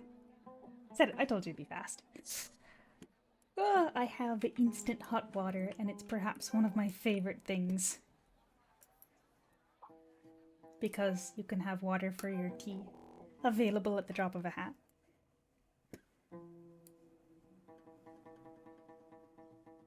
Alright. I did say that I was gonna do a ranged class next because I am so tired of these non-ranged classes. So we are gonna skip Hiragi to go down to Urihime.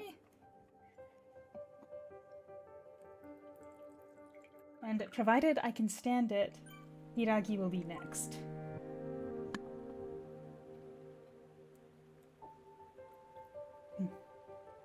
Probably should have let it steep more before I poured a first cup, but whatever.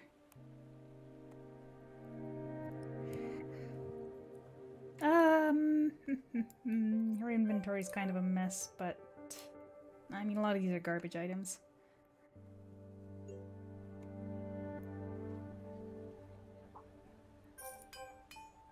That's fine. More fortification scrolls, all non-tradable. Yeah. And I guess I'll pull out some more Eidolons to link, since I keep leaving them on characters. I am almost out of Eidolons to link. That might act— oh no, Dorothy. And he's out of energy anyway.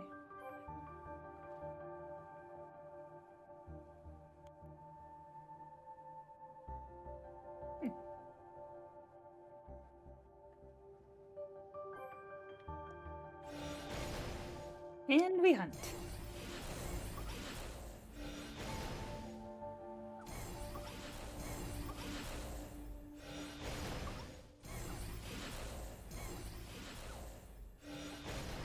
Well, Resonant, I've determined that I think it is— Bond's trophy check. I've determined that I think it is not worth it for Duelist, because it seems like the Duelist's animations are built slightly different than the other classes, and the Pumpkin actually does try to do those animations. But the other classes I've been testing so far suggest that they actually don't get animations for the skills at all. So Duelist might be an outlier, but the only way to find out for sure is by getting it on as many characters as possible. So, I'm gonna keep going until I can no longer go on. And then I might do a little more tomorrow. I might do a little more tomorrow if I'm not working. And I might do a little bit more on Tuesday if I'm not working.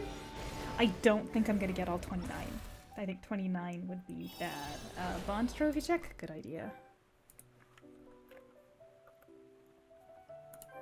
Yeah, no, it's still just the corrupted shadow. So the reason why I'm going for it, I was talking about it at the start, but basically, when you jump cast to interrupt the animation of a skill, you get extra auto attacks. And it's my personal theory that because when most classes are using the skill while transmogrified into a pumpkin, it doesn't play any skill animation. It doesn't play any skill animation. It is my personal theory that it's basically like perfect jump casting without the jump casting. You're getting all of your auto attacks in between all of your regular skills. Plus, there's zero travel time for the skills. They instantly hit the target. Right? Like if you watch, when I activate the skill, it takes a moment while it's animating for it to actually hit the enemy. Right? It's not instantaneous. I'll probably want to do a side-by-side comparison to be 100% certain, or if it's just the fact that there's no visual effects that it feels faster. But I'm pretty sure it was extremely obvious on the nunchuck that it was super worth it because of how long the that's how long the animations are there. It is extremely clear that it was much faster when you were using the pumpkin. And Plinko, since they've now told everybody anyway, the M means that I do have the ability to mute people in game. That's what the M means, not what you're thinking.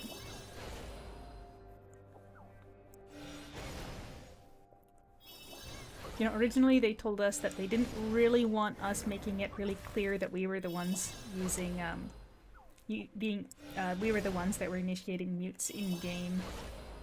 But, Seems like Buzardo was okay with us telling people, because he was the one that actually went ahead and notified people that we had that ability. So that's what the M in the Discord means. Please don't take it to mean anything weird. Blade Liger, I did get it on my whip. I didn't mess around with it too much, because I was busy moving on to my next character to farm some more. But some of Whip's animations are quite luxurious, should we say? So I anticipate that yes, it would be worth it, because like I said, the only class so far I've seen get any kind of animation was Duelist. And Whip was quite a bit later, so I would think they'd be using the later animation style that gets completely negated.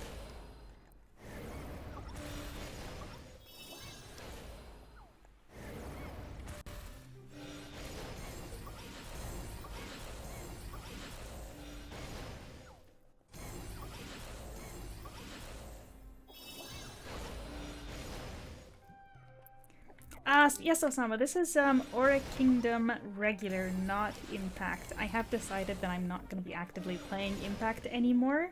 I actually haven't uninstalled it yet, but I haven't patched it recently at all, so I don't even know what's going on over there. Still haven't released Warbow.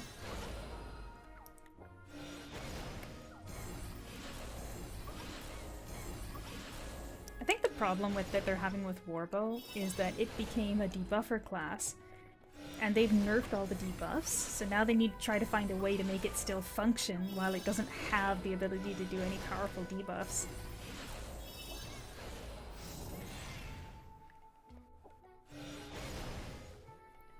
I don't think people would even mind the one person. There was a couple other people that said they wanted Warbow, okay? I'm not literally the only person. But heck, even I'm a little jaded about the way that Warbow is right now on our server.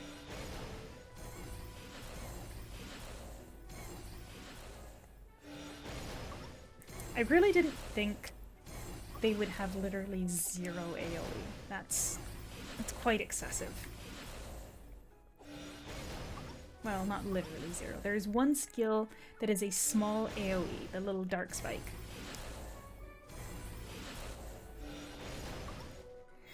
Well, I don't know that I would say that evade is more useful, because one of the other things they did was they made it so that you need a lot more points to cap stats. Like, I'm level S30, so I'm level 130. I've got 80,000 crit damage here. I saw people on Impact at level, like, the level cap is 90 there, and I saw people on Impact that had, like, crit rate in the same range. Actually, just in general, they require so many more points in each stat to be able to cap it. So I don't know that evasion would be super helpful. The point of getting rid of the Nocturnal was more to make it so that you actually needed to have a bard in your party that would be doing proper healing. Not so much to encourage evasion. And gosh, it would be so expensive to test out an evasion build, just considering how much you'd need to, like, fortify equipment for that purpose to be able to be, like, competitive. Does this person have to do a quest here? Because that looks like a brand new player. Am I griefing them by killing all the Tanuki?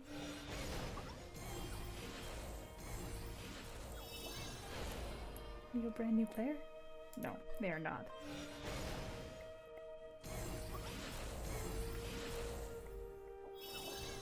I was worried that they were a brand new player who was trying to kill the Tanuki for a quest, but no, they're a guitar, so they're not a brand new player.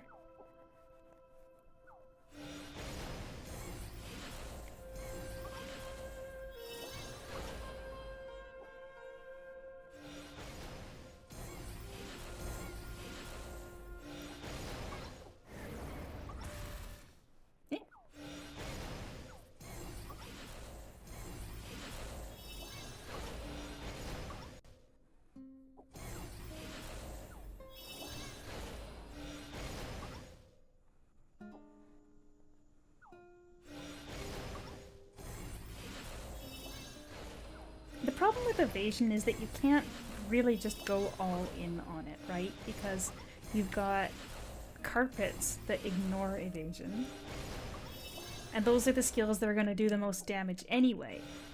Plus, because you can move while using skills, it's not like being able to stand still and avoid things actually is necessarily that much help for your DPS. So even if you could stand still, it's not like... Well, actually that's not true.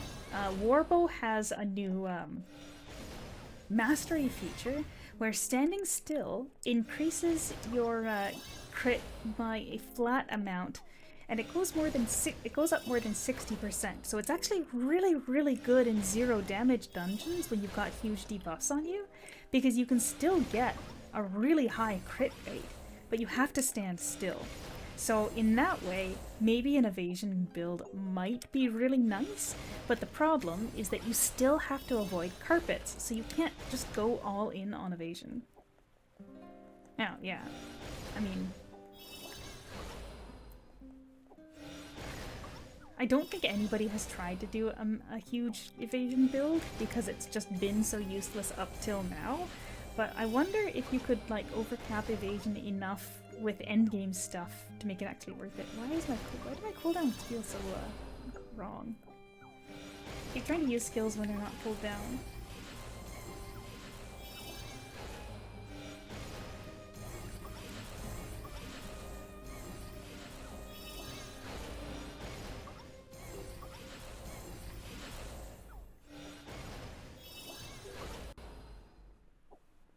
Why do I keep trying to use that when it's not cooled down? What's wrong with my muscle memory?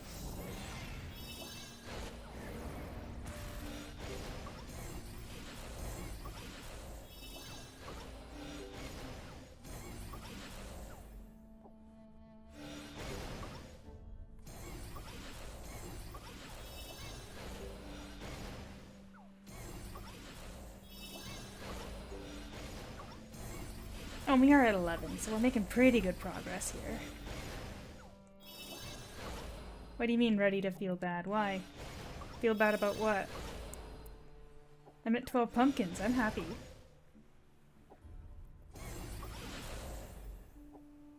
What are you talking about? They literally drop pumpkins.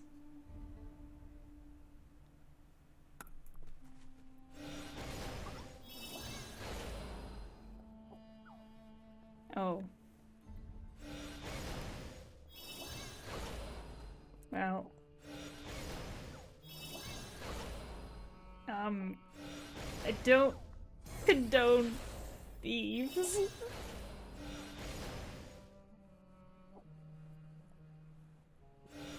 And don't tell me they have a family they need to feed. I already feel bad now.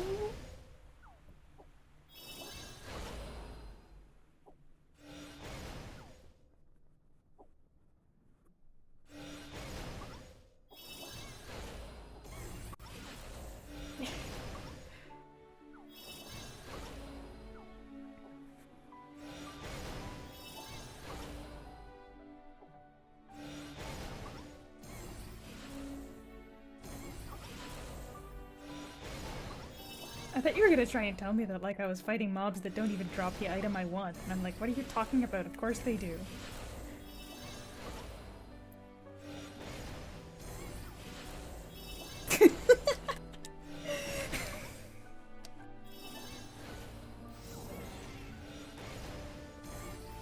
You know what? With how fast they respawn, you could also put it as their population is completely out of control, and that this is the best for the environment of the surrounding area. I am the wolf released to control the deer population, but I'm an adventurer, and the population of Tanaquis is what is being controlled. For sure you'll have to send somebody after me later, but for now, I've got the Tanuks under control.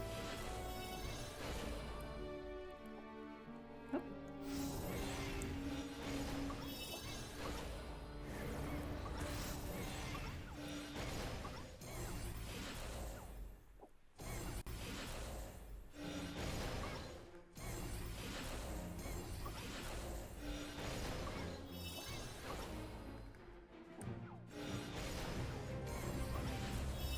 16! We are past halfway. I did not even notice how long ago this was turned to present.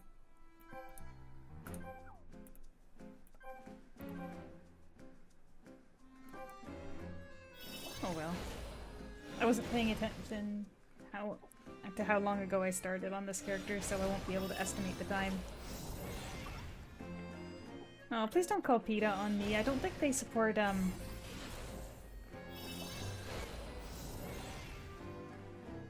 even, in video games.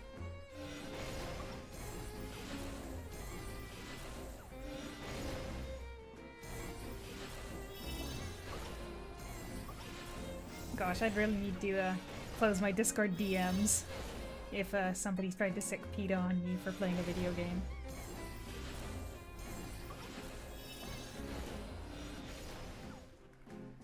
Yeah, I don't really want to get too in the weeds here about PETA in particular, but I believe they're the organization that doesn't think people should keep pets at all. So I did spend the summer taking care of the most beautiful little lady, Stella, my mother's beautiful puppy. So I think pet ownership is fine, provided that the pets are being taken care of. Well.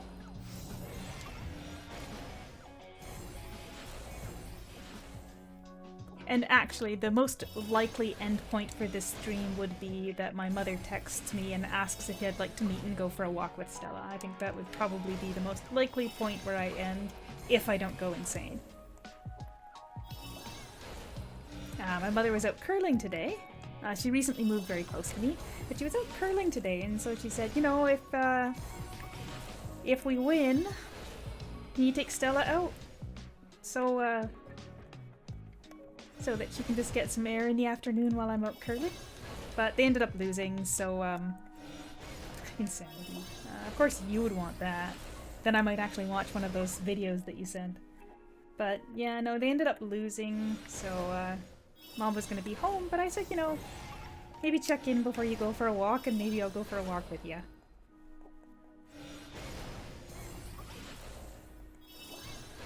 And I am on call for work tomorrow. I kind of anticipate that I will get called in because it's the day before a stat holiday. It tends to be quite busy. But if not, I might do some more streaming because this is a lot nicer with a little bit of company.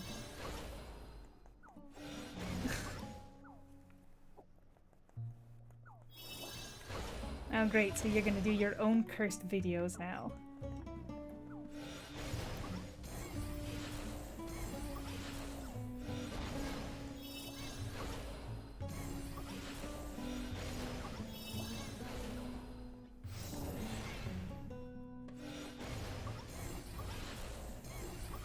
I can't even get my rotation right.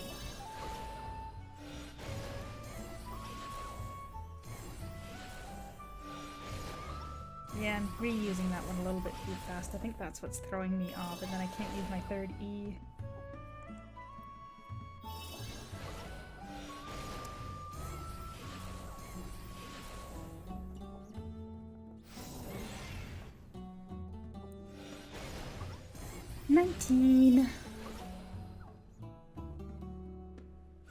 Oh, my guitar left.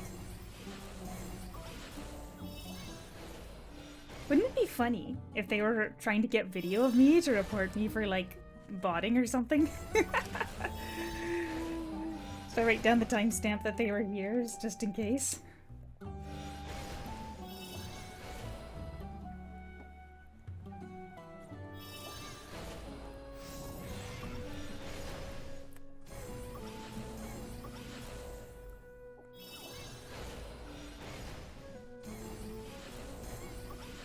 Oh god, I just realized I have a guitar.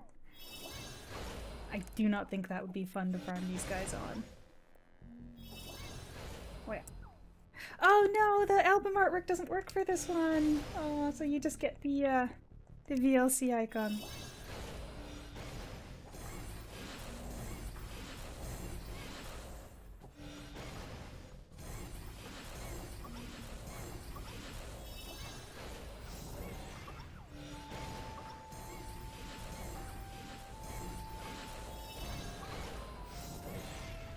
do like VLC, gotta say.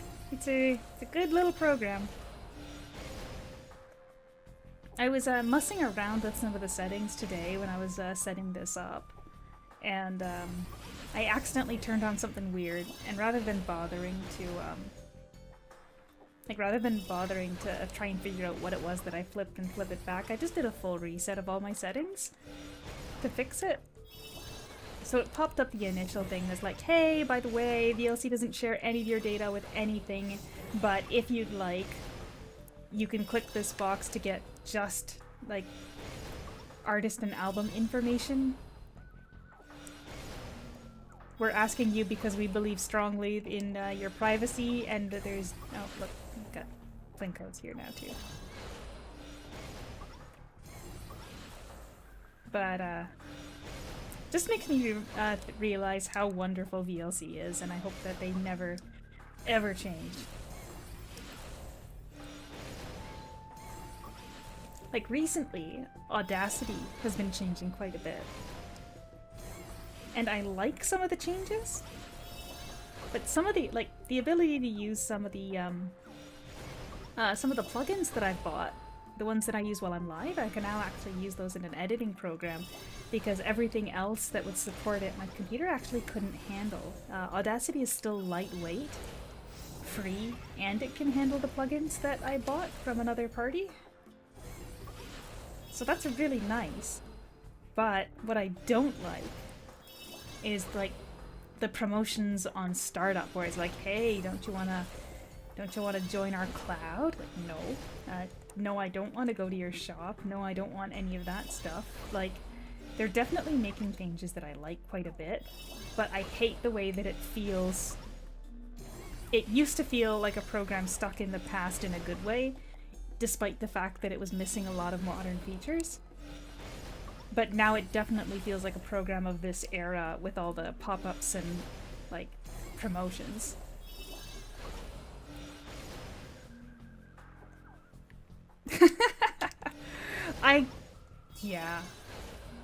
I don't even need to see a picture to believe that that would be true, because the people that are just based on the way the program works, I get nothing but good vibes from the VLC people. I also like that the cone gets a little Santa hat at Christmas.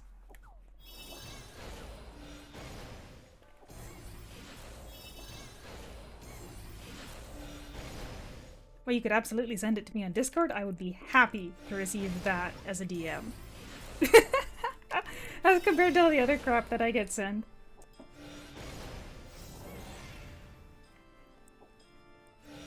I've gotten so many weird DMs on Discord, and not in like a, not in the way that you're thinking, but like legal threats, harassment, just all sorts of random crap, and it's so satisfying to just block people.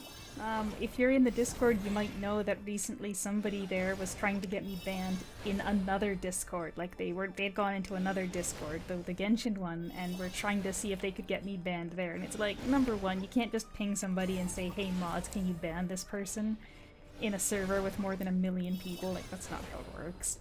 But it's just kind of crazy, the kind of stuff that I get sent, and I'm so small. Right? But I do think the legal threats are the one that kind of gives me a kick. Like, I get a kick out of it quite a bit. Because number one, sending legal threats on Discord, lol, I suppose. But number two, my response is always, please have your lawyer reach out, because I'm not going to engage any further in this kind of a in this kind of a conversation as soon as somebody starts making so-called legal threats, because nobody is actually going to come at you with a lawyer over being muted in a video game.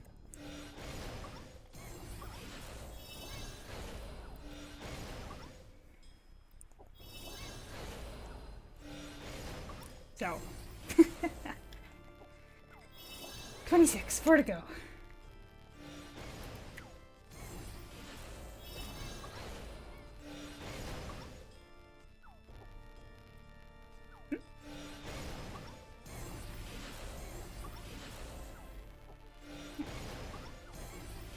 we go.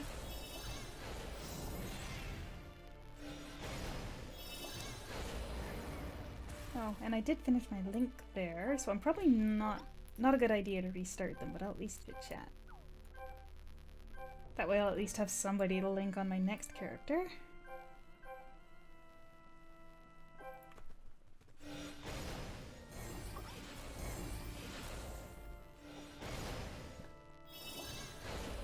Oh, did you send it? Hold on, I see a notification for Discord.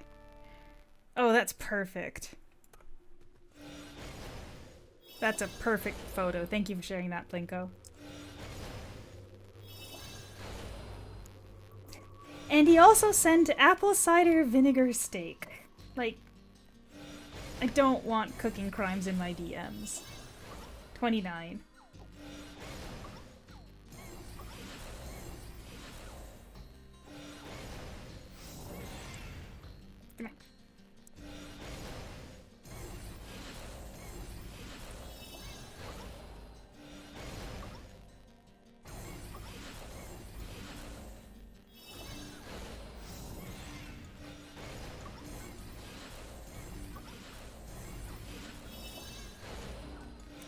Come here.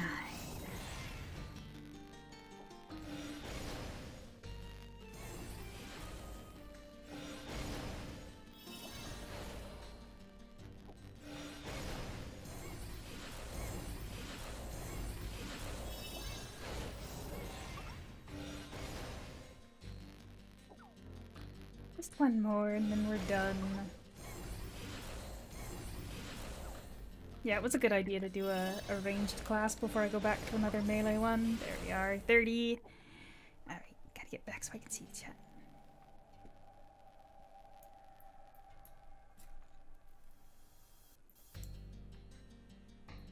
Interesting idea to have a locally run AI subtitle thing.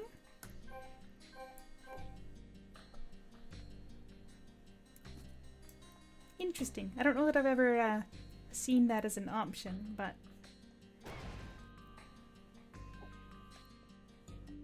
hold on.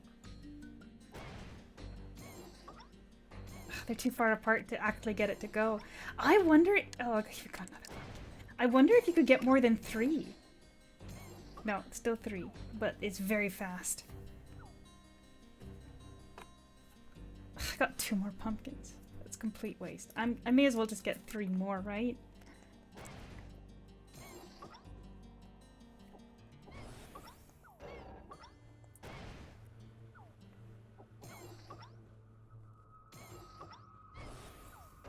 As expected.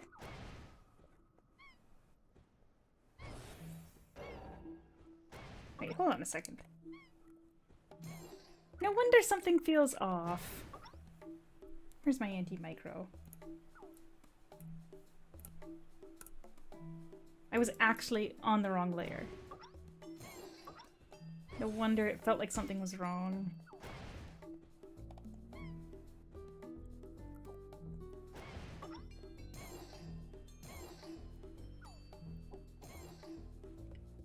Actually, it feels like this is a dumb idea. I should not try to get 3 more. Yeah.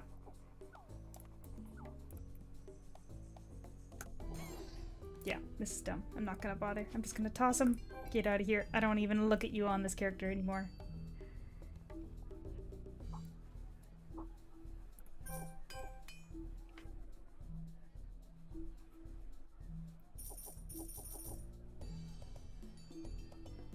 Yeah, there we go. So we'll select character, I'll go to my Tachi, and we add in another pumpkin.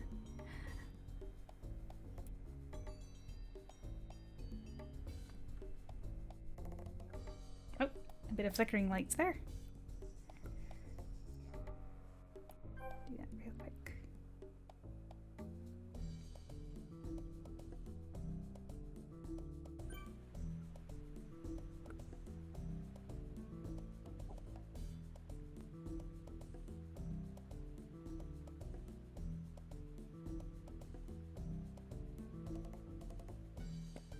We have farmed 4 pumpkins today.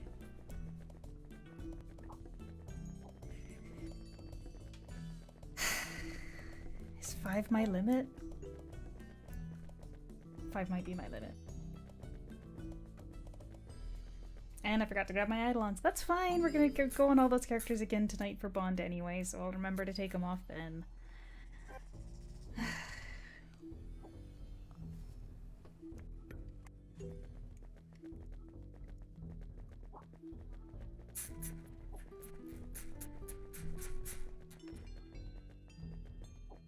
Alright, Dorothy, I guess you're getting the link.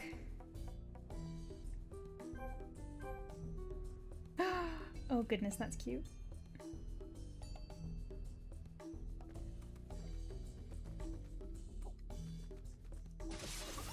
Now, the good thing about Tachi is it does have a little bit of AoE. Or range, I should say. How long till Sky Tower 8 o'clock start? Would be in 20 minutes?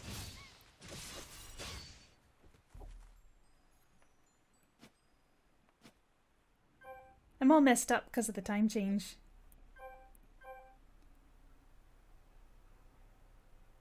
I don't think you're getting a raid though. There's only 2 people in the first raid group. I'll probably move the soul bar off of there.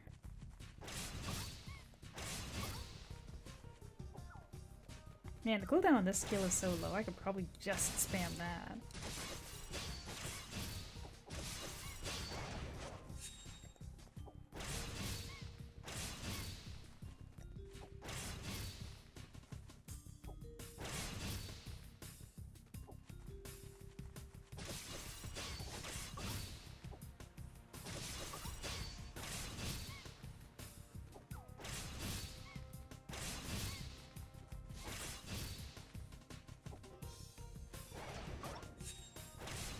We got one pretty quick, but I know how this goes. It feels so fast for the first one, and then an hour passes and you still haven't gotten 30. At least that's what Nunchuck really felt like. Whew.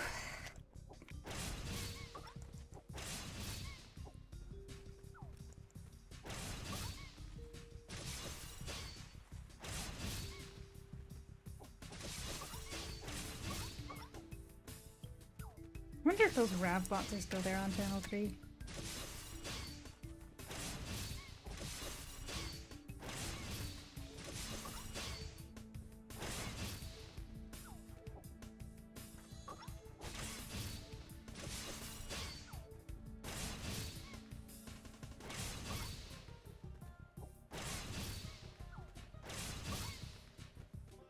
I think it would take more time than it's worth to try and line up those lines to make sure that I kill an extra Tanuki, but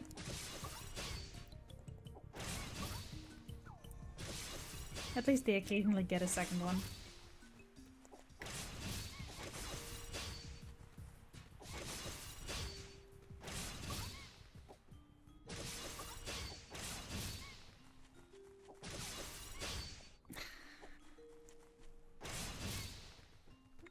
Downside of using my phone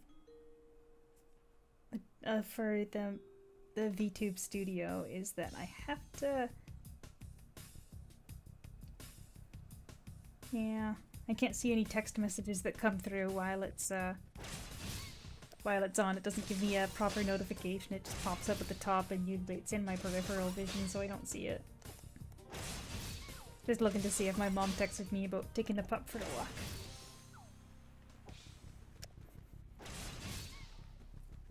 He lives just over a block away, so it's just a nice little hop over to say hi, and Stella just absolutely loves it when we go with all 3 of us.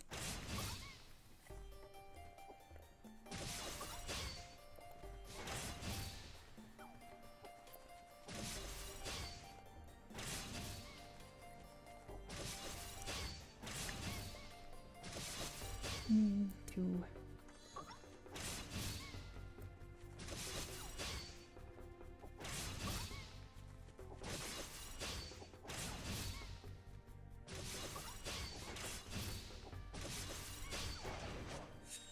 Okay, is it just me, or is this skill very weird that it's physical damage and not storm damage. It really feels like it should be storm with the icon like that and the animation. Right? It should be storm.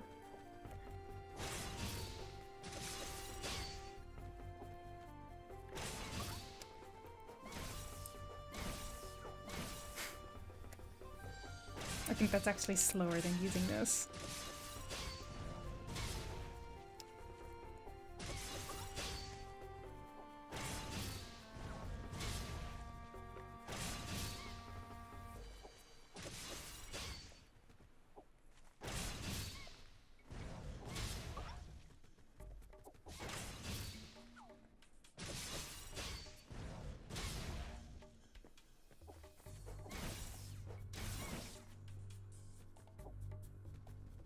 And I don't know why I targeted that one, there were so many more close ones. Another downside to the controller is that you have to rely on tab targeting, which can be finicky, but it is what it is. For the most part I've gotten used to it. What I haven't gotten used to is not getting pumpkins. Please give me pumpkins.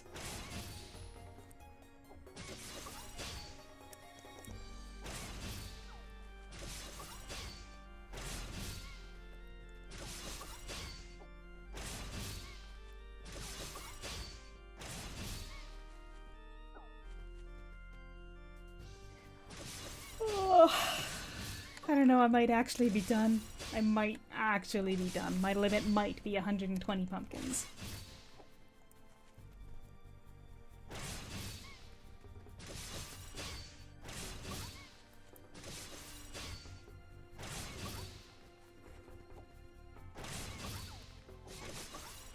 Yeah, I think I have to call it. I'm so exhausted. It's been 2.5 hours of just Tanuki. Any other grind, I can go for hours. Main quest, boring, but I can go for hours. This is just no visual difference. So, I think when this song ends, if I'm not at 5 pumpkins, I will call it, because this is just pathetic.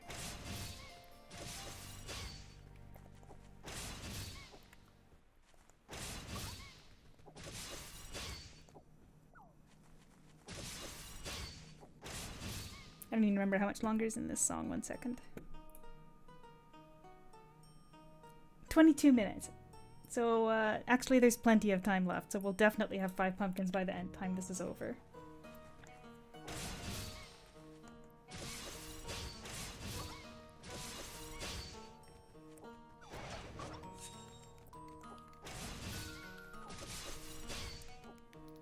That'll put me right around the 3-hour mark. Yeah, okay, we can call it just a 3-hour stream today then. And like I said, if I'm not called in tomorrow, probably try again with a new, fresh outlook. Reset energy, one I could say.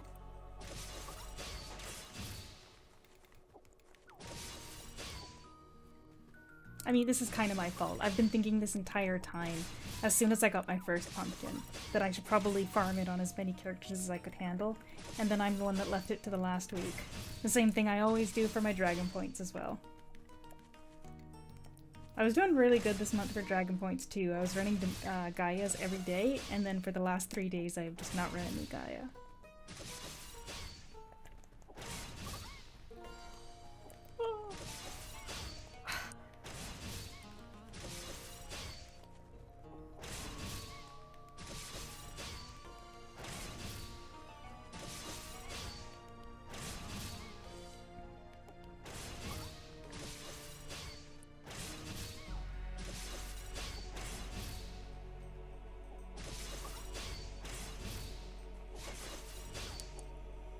No one at the mines.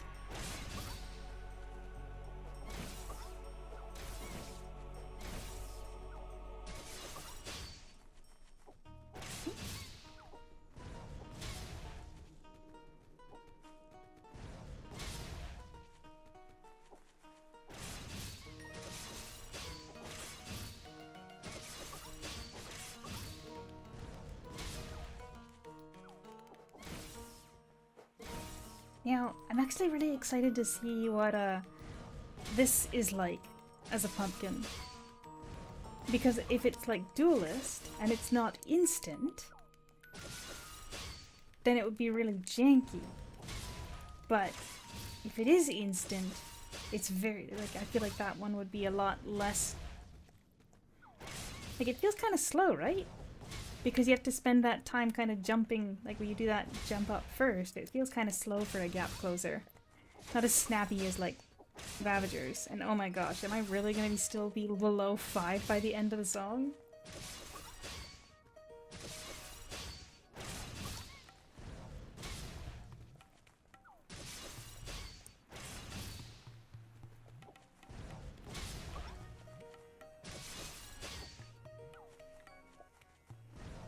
I might actually still be below 5 by the end of the song.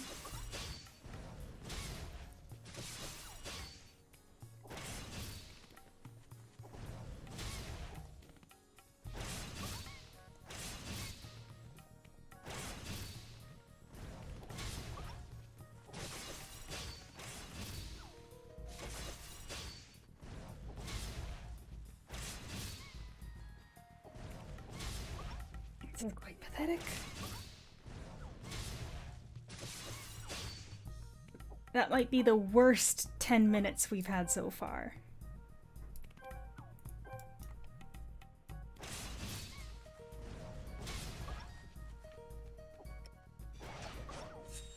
Three.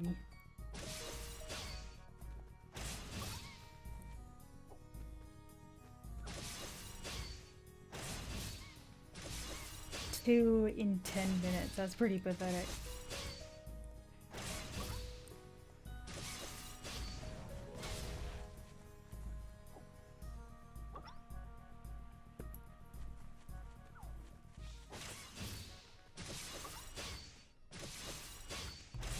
If there is pity on the mob spawns, then now's about time that I should start getting one from every single one of you guys.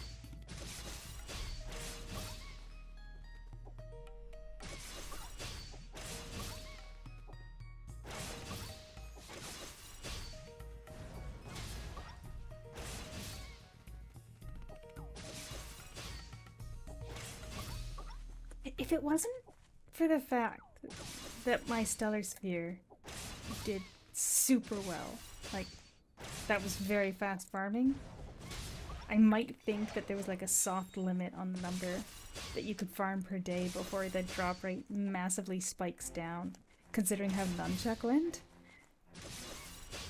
But this is pretty suffering. I am actually struggling to keep my eyes open. Well. I said I'd go till at least the end of the song. Oh, look at that, we're up to 4.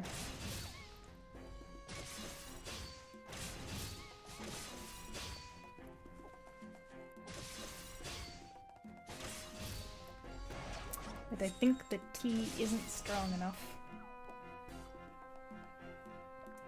It's actually Irish breakfast tea. But I got some mint. I think I received some mint. And I just kind of put it in the fridge without thinking about it. And it basically dried up and withered. But it still tasted fine. So I basically added a little bit of, what do you call it? I added a bit of the mint, the dried up mint, to my tea. So it was like a really refreshing black tea with mint. Blade, I wouldn't say I necessarily think this is a lullaby, but then again, that's because I know where this song is from. This song is from the Age of Empires 2 soundtrack, so the energy I get from it is the same energy I get from the general flow of an Age of Empires game, where you're trying to raise up an empire from farming and gathering resources to being a military strength and advancing into other countries. I used to play. Yo, you know Age of Empires, yeah. I used to play that as a kid before we had the internet. I will admit that I definitely liked the gathering resources part more than I liked the fighting other. More than I liked fighting other empires. I had a lot of fun with that game when I was a kid. But there was no online play or anything, so you'd have to do local network multiplayer, and we only had one copy of the game, and we only had one PC either, so I never did play it against another person.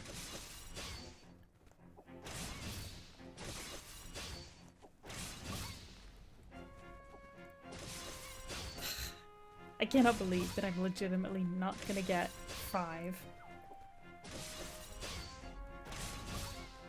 Or at least that's what it feels like.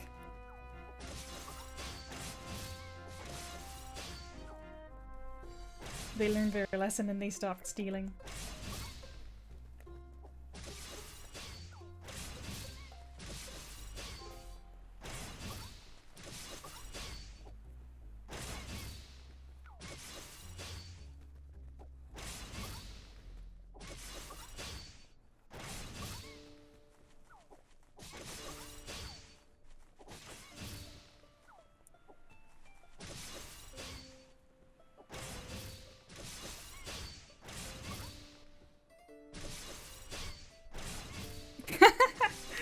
Uh, 1v1 against randoms? That would be a lot of fun. But yeah, no, the version of the game that I had literally did not even support online play. It was only local area network. I still have the disc. This PC doesn't have a disk drive, but I wonder if I could just plug it into my my other desktop that does have a disk drive and just run it in compatibility mode.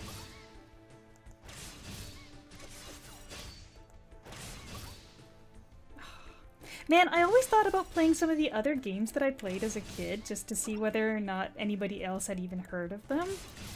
I have the disc for a game called Gizmos and Gadgets. And just every once in a while I think, how can I get this set up and working on my modern PC? Because I've looked online and there's these really sketchy websites that seem to have it, but I'm not super comfortable with that when I literally have the disc for the game. So I should be able to like install it. Oh, look at that, we got our 5th pumpkin during the last part of the song.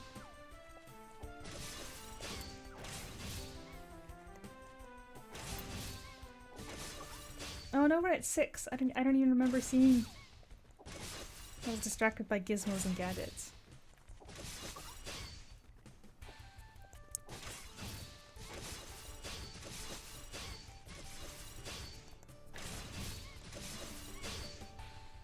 Gizmos and Gadgets? Or Age of Empires? Because Age of Empires was made by Microsoft, so that's more likely. But it's also like, there's a modern version on Steam. But Gizmos and Gadgets was made by the Learning Company or something like that.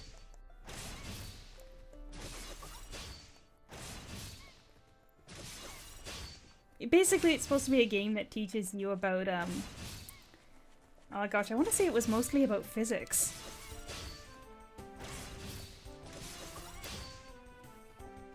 Oh, you like the costume there, Resonant? That's the Muramasa blade? What? Yeah, it's a Muramasa blade. It was made by a company called Super Solvers. Okay, I thought it was, I thought the disc said the Learning Company, but it's been a very long time since I've looked at it. Alright, well I did say that once that song ended, if we had more than 5, I'd keep going, but I can't believe it took that long. Yeah, the aesthetic for this character, I was trying to go for a I guess you could say I'm trying to cosplay as a character from a show. But there's not a lot of really plain black kimono. Nor is there a full face mask. So this is the best that I could handle. But Hiiragi is the name of a character in Natsume Yujincho, so that's why. She has a really thin blade, and she wears a full face mask with a black kimono. I added the khaki in there because there was already so many extra little details that I had to settle anyway.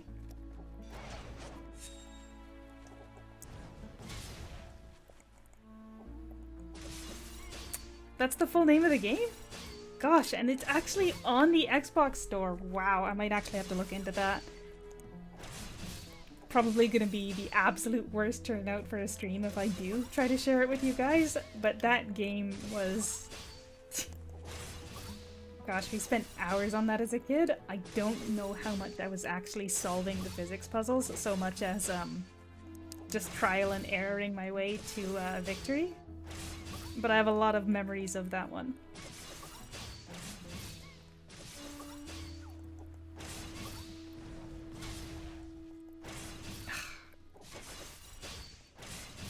Alright, I'm gonna get to 10, and then I am actually going to stop, because I'm going to go insane.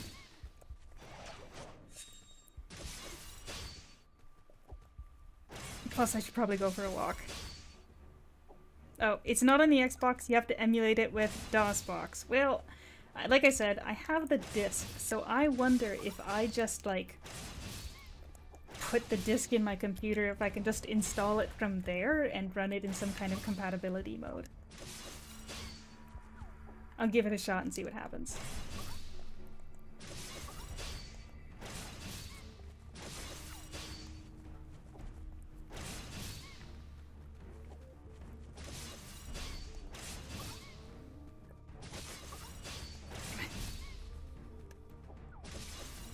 Oh gosh, as soon as I say anything about a number, it decides to taunt me by not doing it. We're gonna count Tanuki again. 1, 2, 3, 4, 5, 6, 7, 8, 9, 10, 11, 12, 13, 14, 15, 16, 17, 18, 19. Oh, don't count it as sheeps. That'll just put me more to sleep. 21, 22, 23, 24, 25, 26. Oh.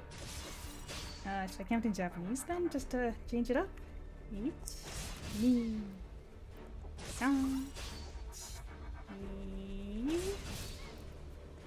4, 5,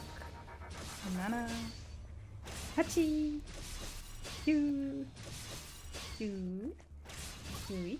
Oh, there we go. Apparently counting in Japanese is the way to do it. I am done though. I am actually done. So, yep, I've gone insane. I am, as soon as I start talking about games that I liked in the 1990s, I think I have gone insane. So I am gonna leave it there for today. Thank you so much for the company. I don't even want to know what event you're talking about, Blinko, but I am exhausted. So I'm gonna go for a walk to just stretch out. That is 130 pumpkins. We farmed 130 pumpkins today. I could not have done it without your support, everybody. The music is a little too ominous for this situation, but yeah. Good night, and perhaps see you tomorrow again.